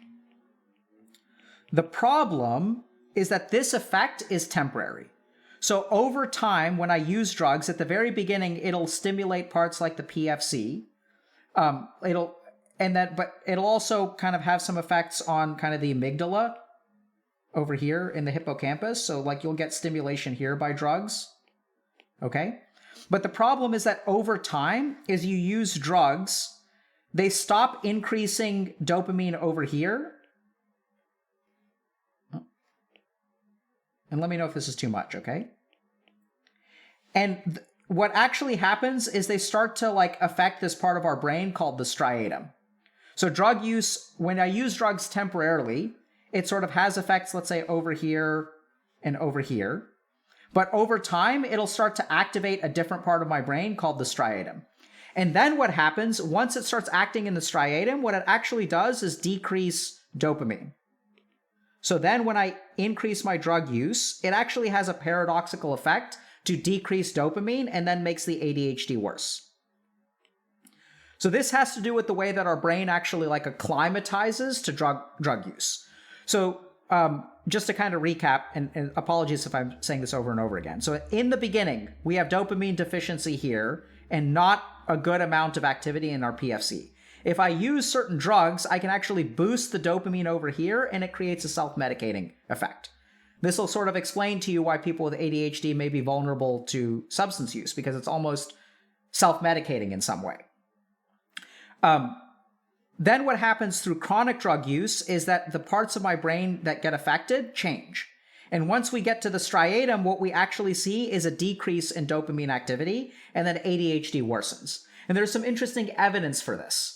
So if you look at the D2 receptor, so I don't know if you guys kind of know this, but you know, like, so if I have a molecule of dopamine, the number of receptors I have will kind of increase the signal. So if I have like 3 receptors in one molecule of dopamine, and this molecule of dopamine is kind of floating around, it has a very high chance of like increasing the dopamine signal. I can also increase the dopamine signal by increasing the molecules of dopamine, right? Because then I can go over here, I can go over here, I can go over here. So what we actually see in people who are abstinent, I know this is going to sound kind of weird, but what we see in people who are abstinent is a lower number of dopamine receptors. And so if you have a lower number of dopamine receptors, shouldn't that mean that you will get less dopaminergic activity? And the answer paradoxically is no, because the reason you have a lower number of receptors is because you're not bombarding yourself with dopamine. So over time, what happens, I know this sounds kind of weird, but over time what happens is we develop tolerance. And so as we develop tolerance, it can kind of make some weird changes to our dopamine receptor circuitry and actually like alter our sensitivity to dopamine. So when people actually become abstinent, it's the reason that their dopamine receptors kind of go down is actually results in them not being bombarded. Or sorry, I just got confused there. But as you sort of decrease the number of dopamine receptors in abstinence, it sort of signals a resetting of your dopamine system. The other thing that we sort of seem to understand is that dopamine blockade in this part of your brain, if you block dopamine, it reduces ADHD symptoms and reduces substance use symptoms. So this is what's kind of interesting here is that like once we move from this part of our brain to this part of our brain, we start to like alter our dopamine metabolism in some way that's honestly like pretty complicated and is hard to follow. But the end result is that once we're acting from the striatum, we see increased impacts of dopamine and ADHD symptoms worsen. Okay, that's kind of the key takeaway. And I apologize if I confused y'all there for a few seconds. The key takeaway here, though, is that if we look at the different regions of our brain, what we can sort of start to see is, first of all, why dopamine increase originally helps people with ADHD. And as our brain adapts and we start to see dopaminergic changes over here, we'll see a decreased dopamine response and ADHD actually worsening over time. And so and then what happens with this person once we have like striatal activity of substance use or prolonged substance use is that not only are they kind of addicted to the substance, but the ADHD actually gets worse, okay? So, next thing, med school PTSD. So next thing to kind of explore is like, let's talk a little bit about the mechanisms of ADHD, okay? And let's talk about some of the mechanisms of ADHD and understand why people with ADHD are prone to substance use. So we reviewed a little bit of the neuroscience, but the first reason that people do it is to self-medicate, right? And this is essentially what I was explaining earlier, which is that people are dopamine deficient in ADHD. This may be part of the reason why they're sensitive to rewards. And so as we increase dopamine through substances, for some amount of time, it may actually improve the ADHD. And this is also why we'll use, stimulants, which can be substances of abuse, to treat ADHD.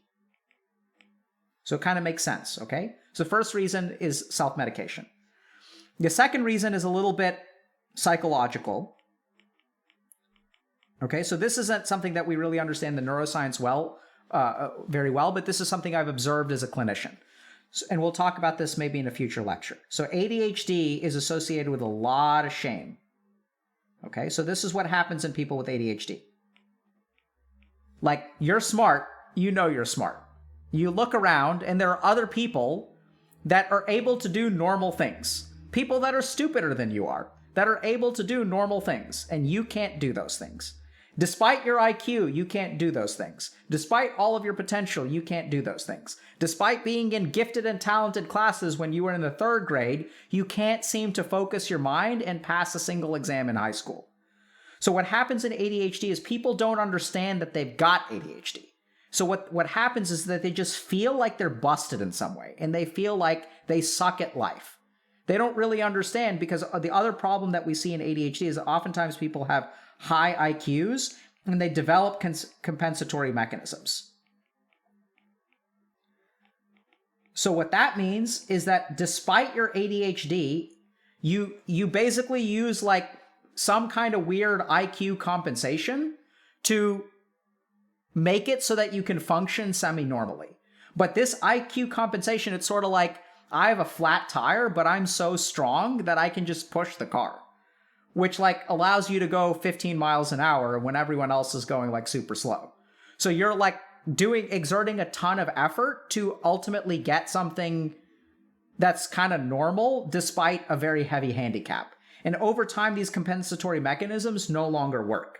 And so you used to be able to do what other people could do, and despite your high IQ, now you suddenly suck at life, which results in a bunch of shame. And the more shame you have, the more you need coping mechanisms. And then generally speaking, because your brain is, remember, sensitive to reward, because you've got an ADHD brain, the kinds of coping mechanisms you end up with are maladaptive ones. So it's hard for you to sit there and meditate if you've got ADHD. So instead, what you're going to turn to is drugs and video games and social media, right? Because you're so ashamed of yourself.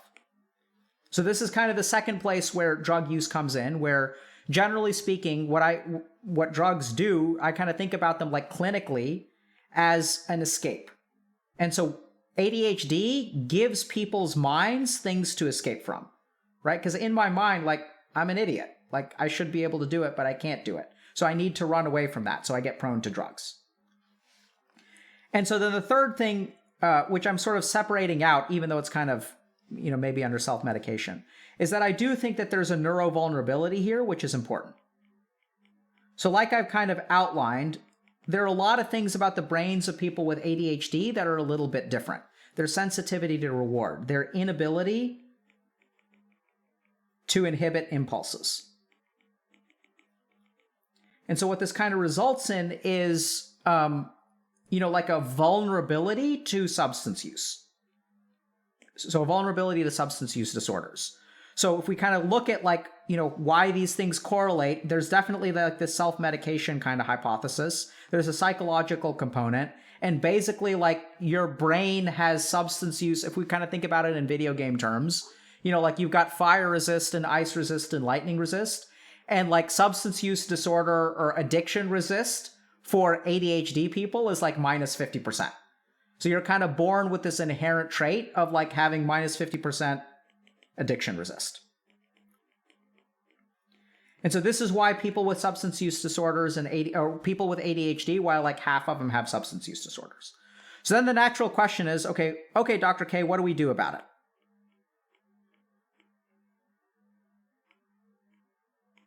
Okay. So now I think I can just kind of say this to y'all. So this is going to be tricky. So this is going to be one of the parts of when we talk on stream where I'm going to say particular things and they're going to be hard to implement, but I'm still going to go ahead and do this, okay?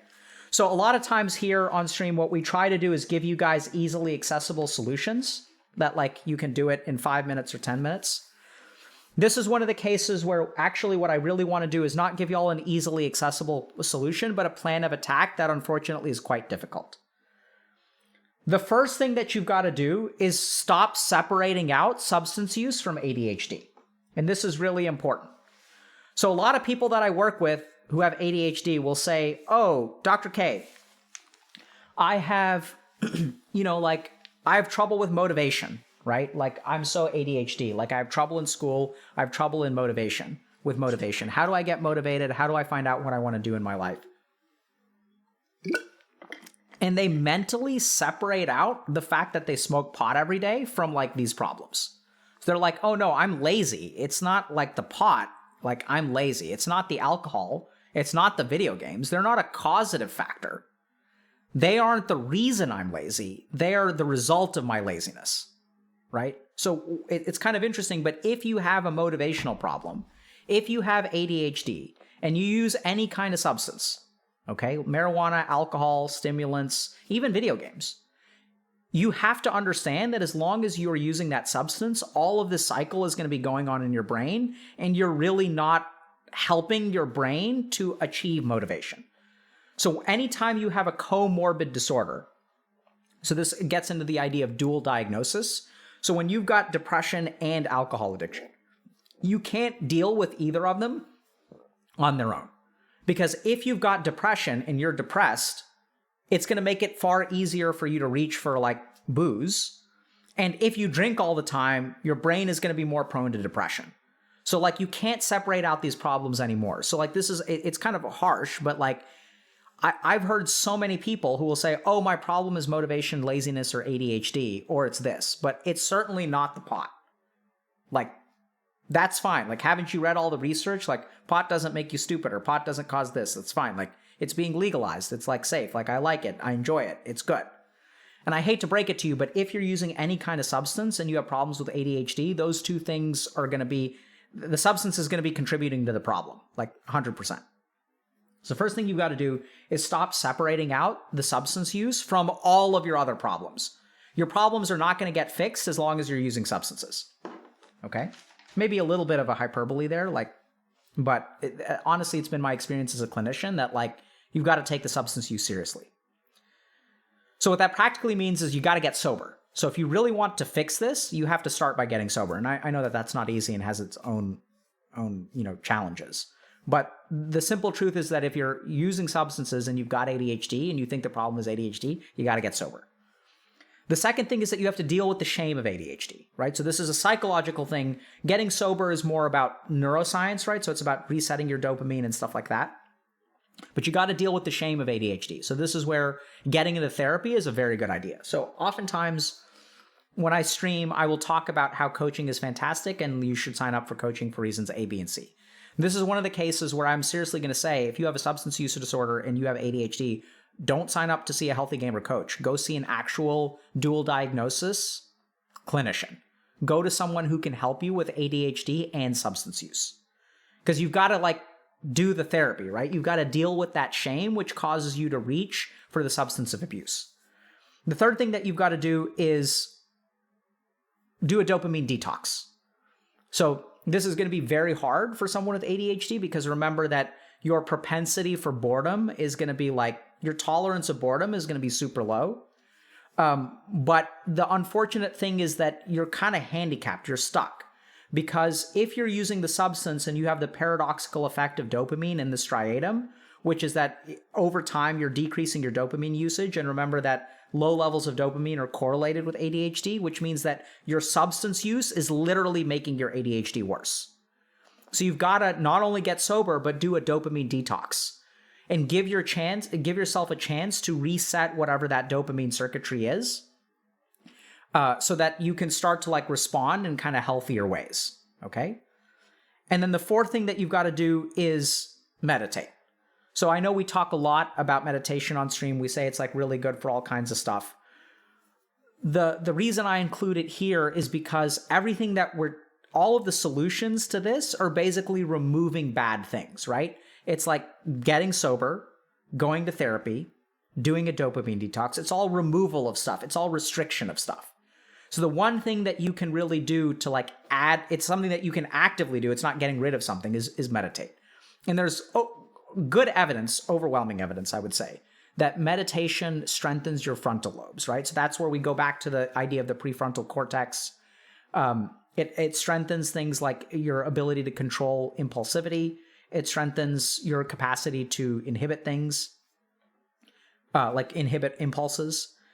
And then the fifth thing to do is to recognize that your environment, that you are prone to particular weaknesses based on your environment. So you must very carefully control your environment.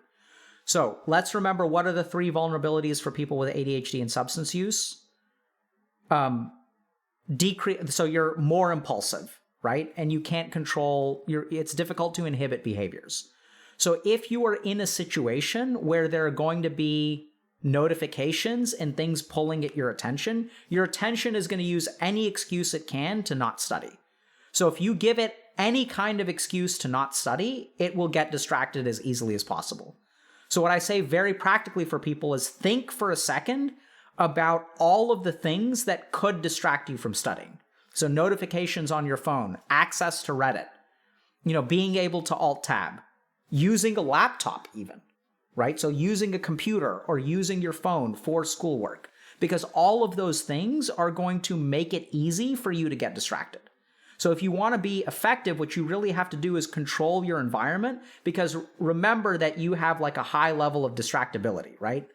So you have like your impulsivity resistance is also minus 50%. So if you are in an environment where you're being exposed to impulsive distractions, you're much more likely to get distracted. The other thing to remember is that your reward sensitivity is also kind of messed up. So if you look at Twitter, not only are you more prone to open up Twitter, but once you open up Twitter, compared to the neurotypical brain, you are much more likely to enjoy Twitter than another person. Which means that for a normal person who gets distracted, they may spend 15 minutes on Twitter and their mind will once again restrain itself and go back to the studying. But for someone with ADHD, that 15 minutes is going to be 2 hours. Because the dopaminergic response that you get, the sensitivity to reward that you have, you're actually far more sensitive to reward. So all of these things like social media and Twitter and video games are actually going to pull your brain in even more than the neurotypical person. So it's really hard. Like, I'm not saying that any of this stuff is easy, but you must control your environment. And as strongly as you can, as rigidly as you can, as strictly as you can, think about all of the impulsive sources of distraction you may have. And recognize that if any one of those things happens, there's a decent chance you're screwed. Because if you get distracted and you do something that's dopaminergic and rewarding, your brain is literally going to love that reward so much, even if you don't personally like enjoy it or you think it's fun, the ability for your brain to engage in that behavior for 2 hours is actually way higher. So you've got to be like far, far more careful. It's like you're walking a tightrope with your attention, and any kind of gust of wind can blow you off course. Okay? So just to kind of summarize, it is unfortunate that people with ADHD are very prone to substance use disorders. I'm not surprised at all that half of people with ADHD end up having a substance use disorder. As it turns out, if we look at what ADHD is, it sort of is composed of three things as it relates to substance use disorders. It's more than that, for example. So we talked about emotional dysregulation and things like that. But there are three kind of major mechanisms that we're thinking about. One is increased sensitivity to reward. So the brains of people with ADHD are more likely to enjoy enjoyable things, okay? So that's what makes it easy to love drugs, right? Because someone else can get just a regular amount of high or a regular amount of drunk, but boy, is it super awesome when you get high and when you get drunk. The second thing is that people with ADHD are more impulsive. So if we look at drug use, like impulsivity correlates with an increased amount of drug use. There was even one study that I looked at that like people with ADHD are more likely to engage in harmful, high-risk drug-associated behaviors. Like people with ADHD are more likely to drive while intoxicated than people without ADHD. The third thing that ADHD does is prevents you from prevents inhibition. So in our brains, like I may want to do something, but then like I feel like doing something else, and then my frontal lobes will inhibit that part of my brain, or will inhibit that impulse so that I can stay focused on task.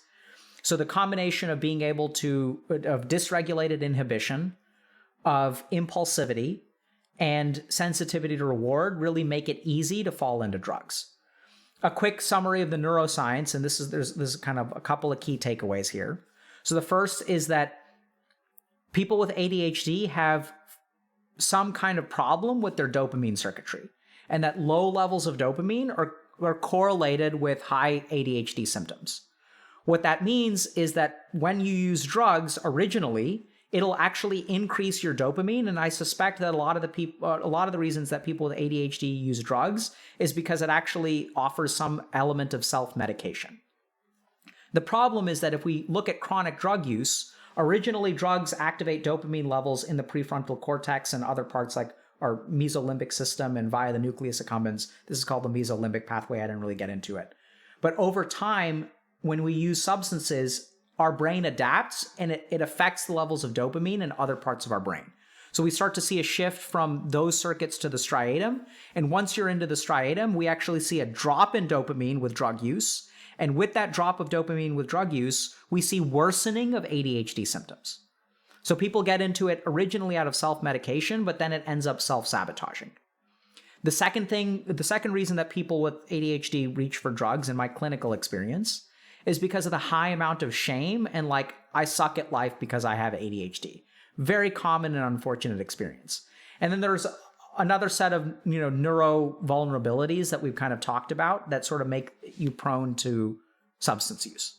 So the end result of this is that like you end up getting like 50% vulnerability to substance use if you have ADHD. So then the question becomes, what do we do about it? And unfortunately, this is where there are a lot of important things to do, and none of them are easy and none of them are simple. At the top of the list is get sober. I'm sorry, but you can't convince yourself anymore that drugs are like an acceptable thing to do if you've got ADHD. If you have ADHD that is not well controlled and it's negatively impacting your life, honestly, the first thing to do is to get sober. Second thing to do is ideally work with a dual diagnosis clinician who can do therapy to help you work through shame, as well as like do CBT around ADHD and stuff like that, and can help you like get into the process of recovery. Third thing that you can do is a dopamine detox. So this is going to be really tough for people with ADHD because dopamine detox, the primary problem is essentially boredom. We have a video about dopamine detox that y'all can check out.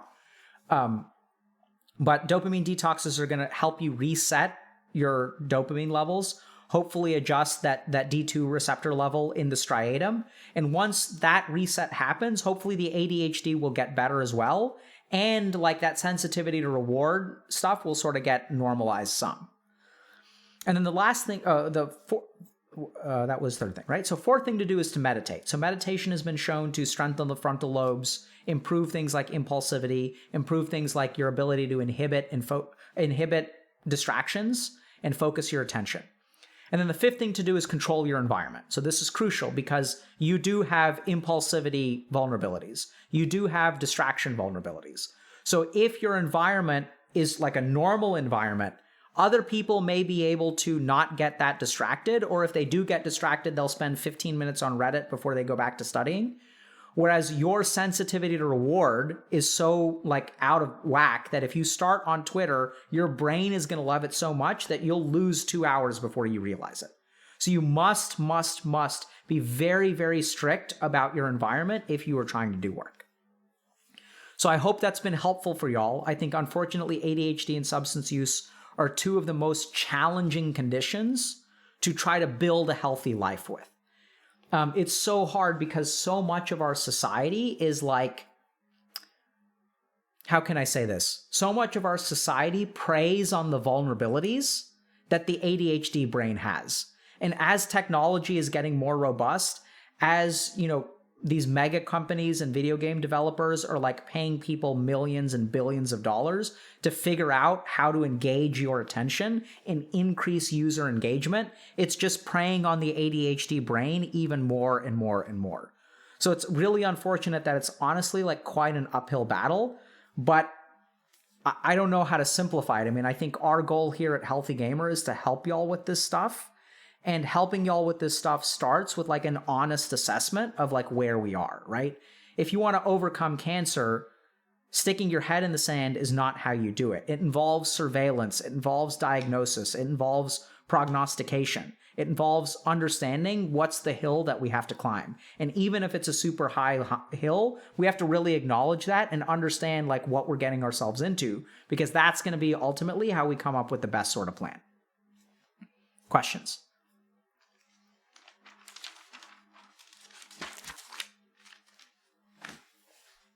Was that too much from a neuroscience perspective, by the way?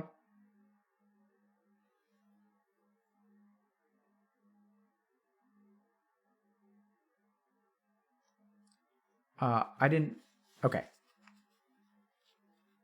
Yeah, so just a quick bit about the dopamine receptors. So what's tricky to remember is that especially when it comes to reward pathways, there are inhibitory dopamine circuits and excitatory dopamine circuits, which gets complicated. So sometimes when you like reduce the dopamine level activity, you actually get like activation, because it's like it's a turn off switch versus a turn on switch, if that makes sense. So some dopamine receptors are like a turn on switch, and some dopamine receptors are a turn off switch. It's complicated, but what about caffeine? So I hate to break it to y'all, but like getting off of caffeine I would recommend it. It's going to be tough. So bupropion is effective. So I like bupropion as a medication. If bupropion is a medication that has antidepressive effects as well as like anti-ADHD effects, or like improves your focus. So I use it a lot because it's not habit forming. Wait, how much caffeine is okay? Honestly, if this is what I would say. If you guys want to optimize your chances, I would highly recommend a trial of complete caffeine abstinence. Hate to say it, but that is the honest truth. I'm not saying that everyone needs to abstain from caffeine forever, but I do think as a clinician, it is worthwhile to have people with ADHD have a trial of caffeine abstinence and see what happens. For the first week or two, it's going to be absolute misery. But after that, the question is, do you actually perform better?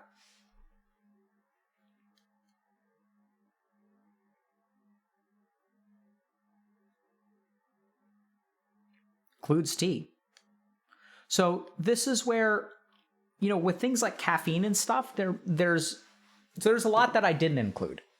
So that's kind of my gut. But I do think that I've seen some studies and stuff that like green tea has other like nootropic effects, right? So some sources of caffeine will have other compounds in there that may be like good for your brain. So it's possible that like green tea has a net positive effect in ADHD. But I think the safest thing to do is like cut everything out.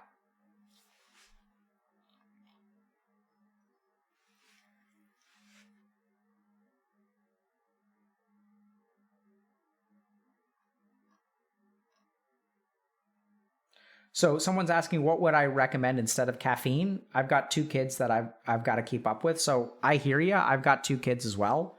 And it feels like caffeine is the only thing that gets you through the day. But the simple truth is that if you're using caffeine on a regular basis, chances are, unless you're a very special human, that your body has fully acclimatized to that and developed a tolerance to the caffeine, and it's not actually giving you any kind of advantage. So in my experience, I'm off of caffeine now, so I have like 1 cup of coffee maybe a week now. And it really helps a lot with my energy levels. So like I find that my energy is like better throughout the day. There may be some also so the other thing is that I'm offering generalized solutions from a Western perspective that assumes all people are the same. Whereas there may be a lot of variation in terms of your Ayurvedic dosha about like what level of caffeine you can manage.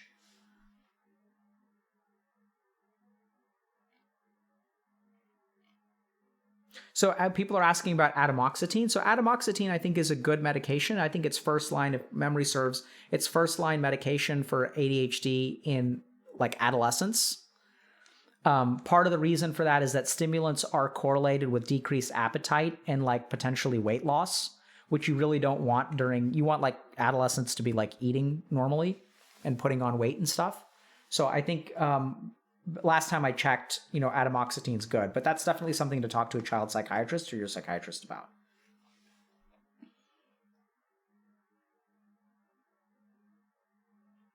Dr. K, when you say drugs lower dopamine levels long-term, does it lower it to pre-substance abuse levels or cause it to be lower than the start? Honestly, I think lower than the start. It's like a net negative. It's not like back to baseline. So people who have substance use with ADHD perform worse than just ADHD. That's been my clinical experience. But it's a very good question that unfortunately I don't think we have good data about the actual symptomatology. If people are curious about references, Volkow is like the best person to read about this stuff. Excellent papers. Let me see if I can find it.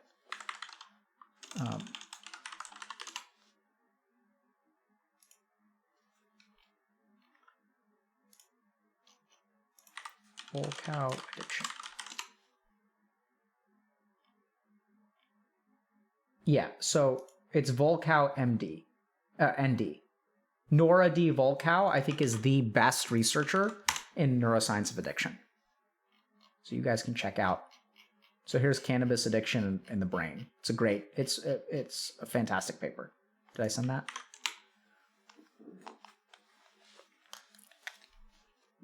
Okay.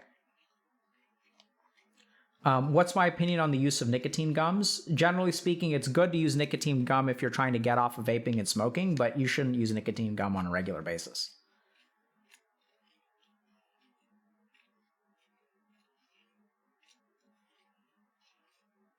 Volkow is spelled Volkow.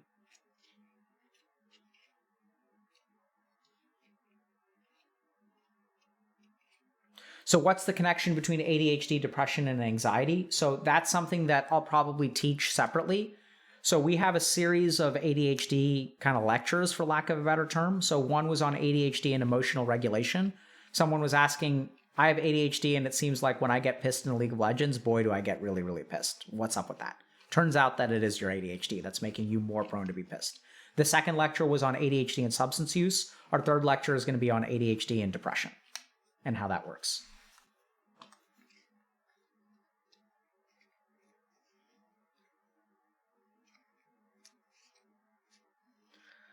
So this is interesting. What about people who have ADHD as a result of narcolepsy? So first thing I want to point out once again is like, this is not just a disclaimer. If you guys are really talking about, having two diagnosable diseases, you should absolutely talk to your treatment provider because every disease, so I want y'all to understand this. So, one disease can be like sort of explained, right? But when you add a second disease into the mix, the specificity of that combo is harder to find like generic like help on the internet about. Does that make sense? So dealing with cancer, like you can find some good information on cancer on the internet. You can find some good information about depression on the internet. But when dealing with cancer and depression together, like it makes it much more important. I mean, it's important to see a clinician about both of those, but if you have any kind of combination, you need a really good clinician to help you with those kinds of things. So for example, like part of the issue is that narcolepsy, some of the treatments for narcolepsy can be like stimulants, right? So modafinil, for example. And so then it's really about finding like a good clinical avenue that can treat your ADHD and your narcolepsy, or sufficiently treating your narcolepsy so that, you know, like the ADHD is better, which makes sense. Because if you look at like problems with sleep, that's going to disinhibit your brain and amplify all of your ADHD.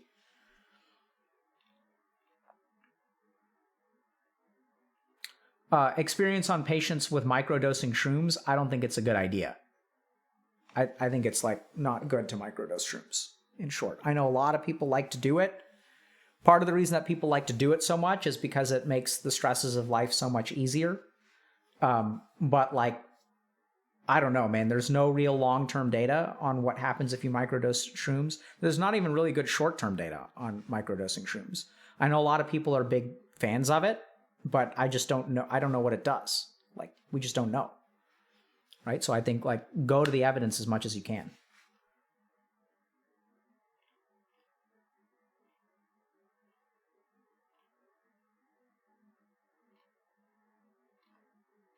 Looking for other.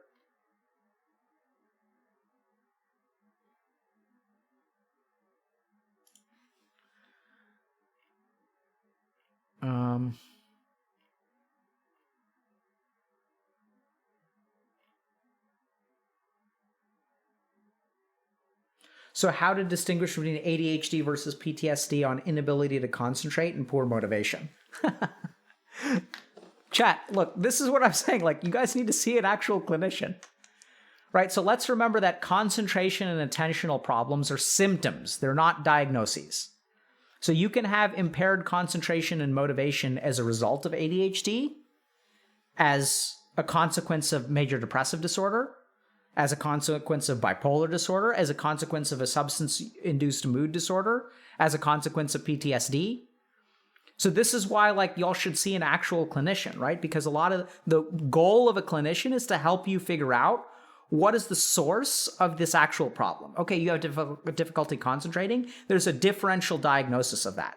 If you have problems with concentration and motivation, another thing that's on the differential there is you're a normal human that is not mentally ill, right? That's the whole point of Dr. K's guide, is like, Dr. K's guide is like helping people understand that if you feel depressed, you may not be mentally ill. That's why there's a non-clinical track. So there are like approaches to depression and anxiety that have nothing to do with mental illness. Feeling sad and being anxious are normal human variants. All human beings experience these things. All human beings feel like depressed and don't want to go do something. All human beings feel anxious and don't want to go to a party. And so how do you deal with those? It doesn't necessarily have to be a mental illness. Part of, I think, what's really unfortunate and why I think mental illness is getting worse is because we've over-pathologized some aspects of mental illness. So we've started to say, I have anxiety, and that means I have an illness, right? Even the word anxiety, which is just an emotion, is now used colloquially and within our vernacular as illness, right? So when you say I have no one says I have generalized anxiety disorder. People say I have anxiety, and they like talk about it like an illness.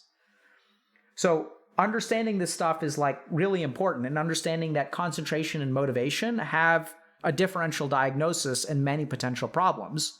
And they don't necessarily have to be a mental illness to begin with. That was the whole point of like, you know, we streamed the goal setting and motivation seminar for our coaches. And the whole point of that is to teach our coaches like, hey, here is how you help someone who has problems with their motivation and like can't concentrate. Here are all of the things that could be going on that are completely non-clinical. So if there's a clinical problem like ADHD or PTSD or depression like that, you need to go see a therapist for.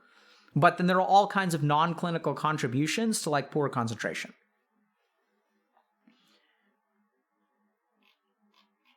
Does that make sense? Okay, we're gonna have to figure out who to raid. I feel like I can't really teach meditation today, for which once again I apologize. I've got some symptoms of kind of long COVID and they're, you know, impacting me. So I really do feel bad about that, but I'm gonna sort of stick with my teacher's recommendation to not teach meditation while ill.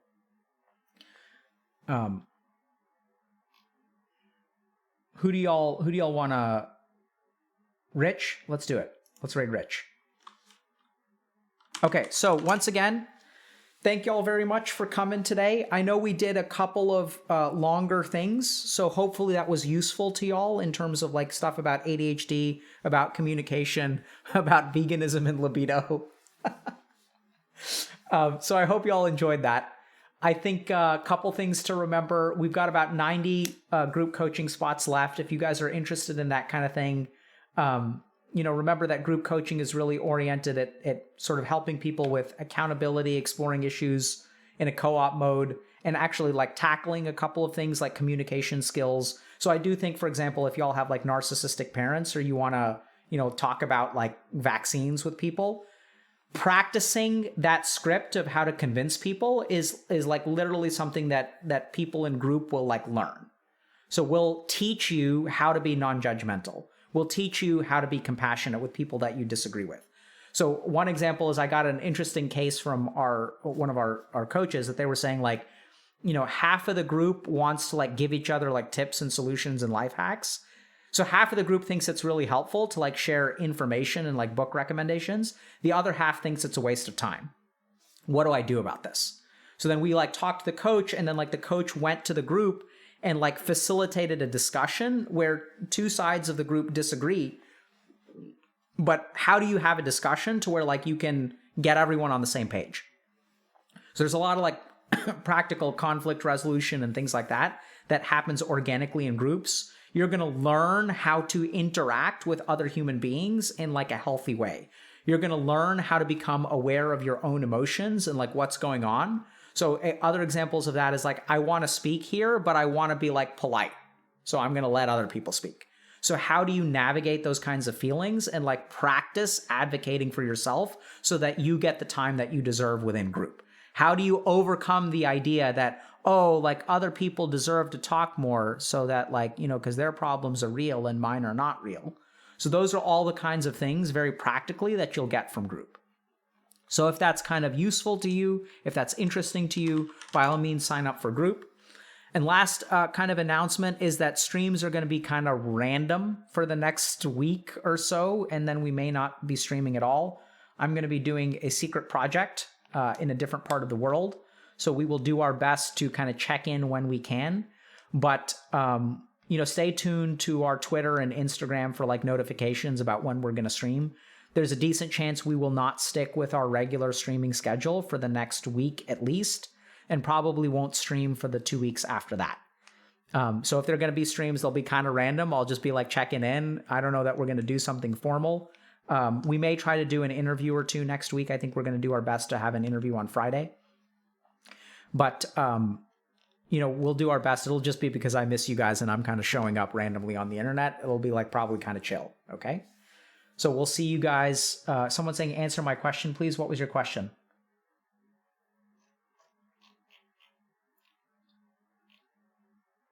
And who are we rating? We're rating Rich. Is Rich Campbell streaming?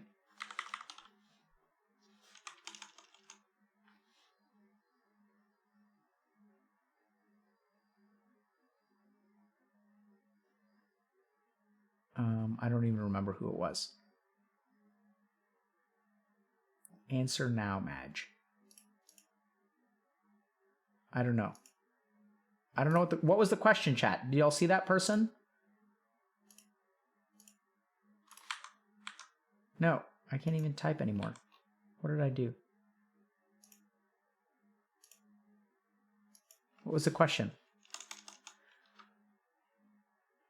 Where's the sign up for group? Coaching.healthygamer.gg. Here's the sign up for group.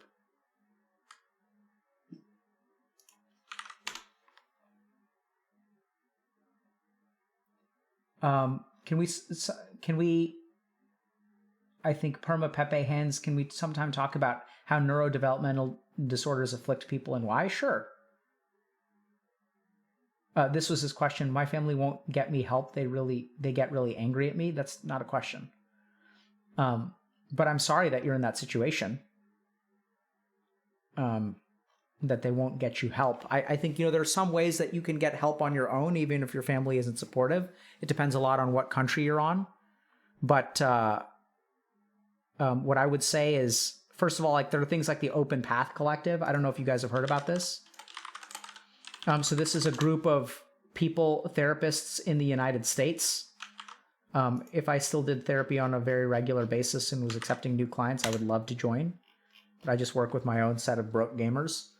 But Open Path Collective, for example, is based, I think, in the United States. And they're a group of therapists that are dedicated to offering low fee therapy. So $30 to $60 a session. Y'all can also check out RAD, Rise Against the Disorder. And then the other thing is that you may have resources for assistance that don't require your parents, like schools. So mental health services at like high schools and universities, like your counselor may be able to connect you with someone. And if you have a community health center, they oftentimes will provide free treatment. I think part of the thing about Open Path Collective is just about every clinician, not just about, but I'd say, a solid 50% of clinicians I know will take free clients. Like, so I had, for example, like anywhere between 20 and 70% of my practice was like free people. So, and then let's see if Rich is. Rich W. Campbell. Is Rich streaming? Yep. Okay. Oh, it looks like Rich is playing Shadowbringers. Send Rich some love. He seems like he's doing way better, dude. I'm so happy for him. Subathon. He's close to his 23,000 subs. Nice job, Rich. All right, send Rich some love. We'll see y'all when we see you. Hopefully next Friday, but we're not quite sure, okay? So stay tuned to our socials. Take care.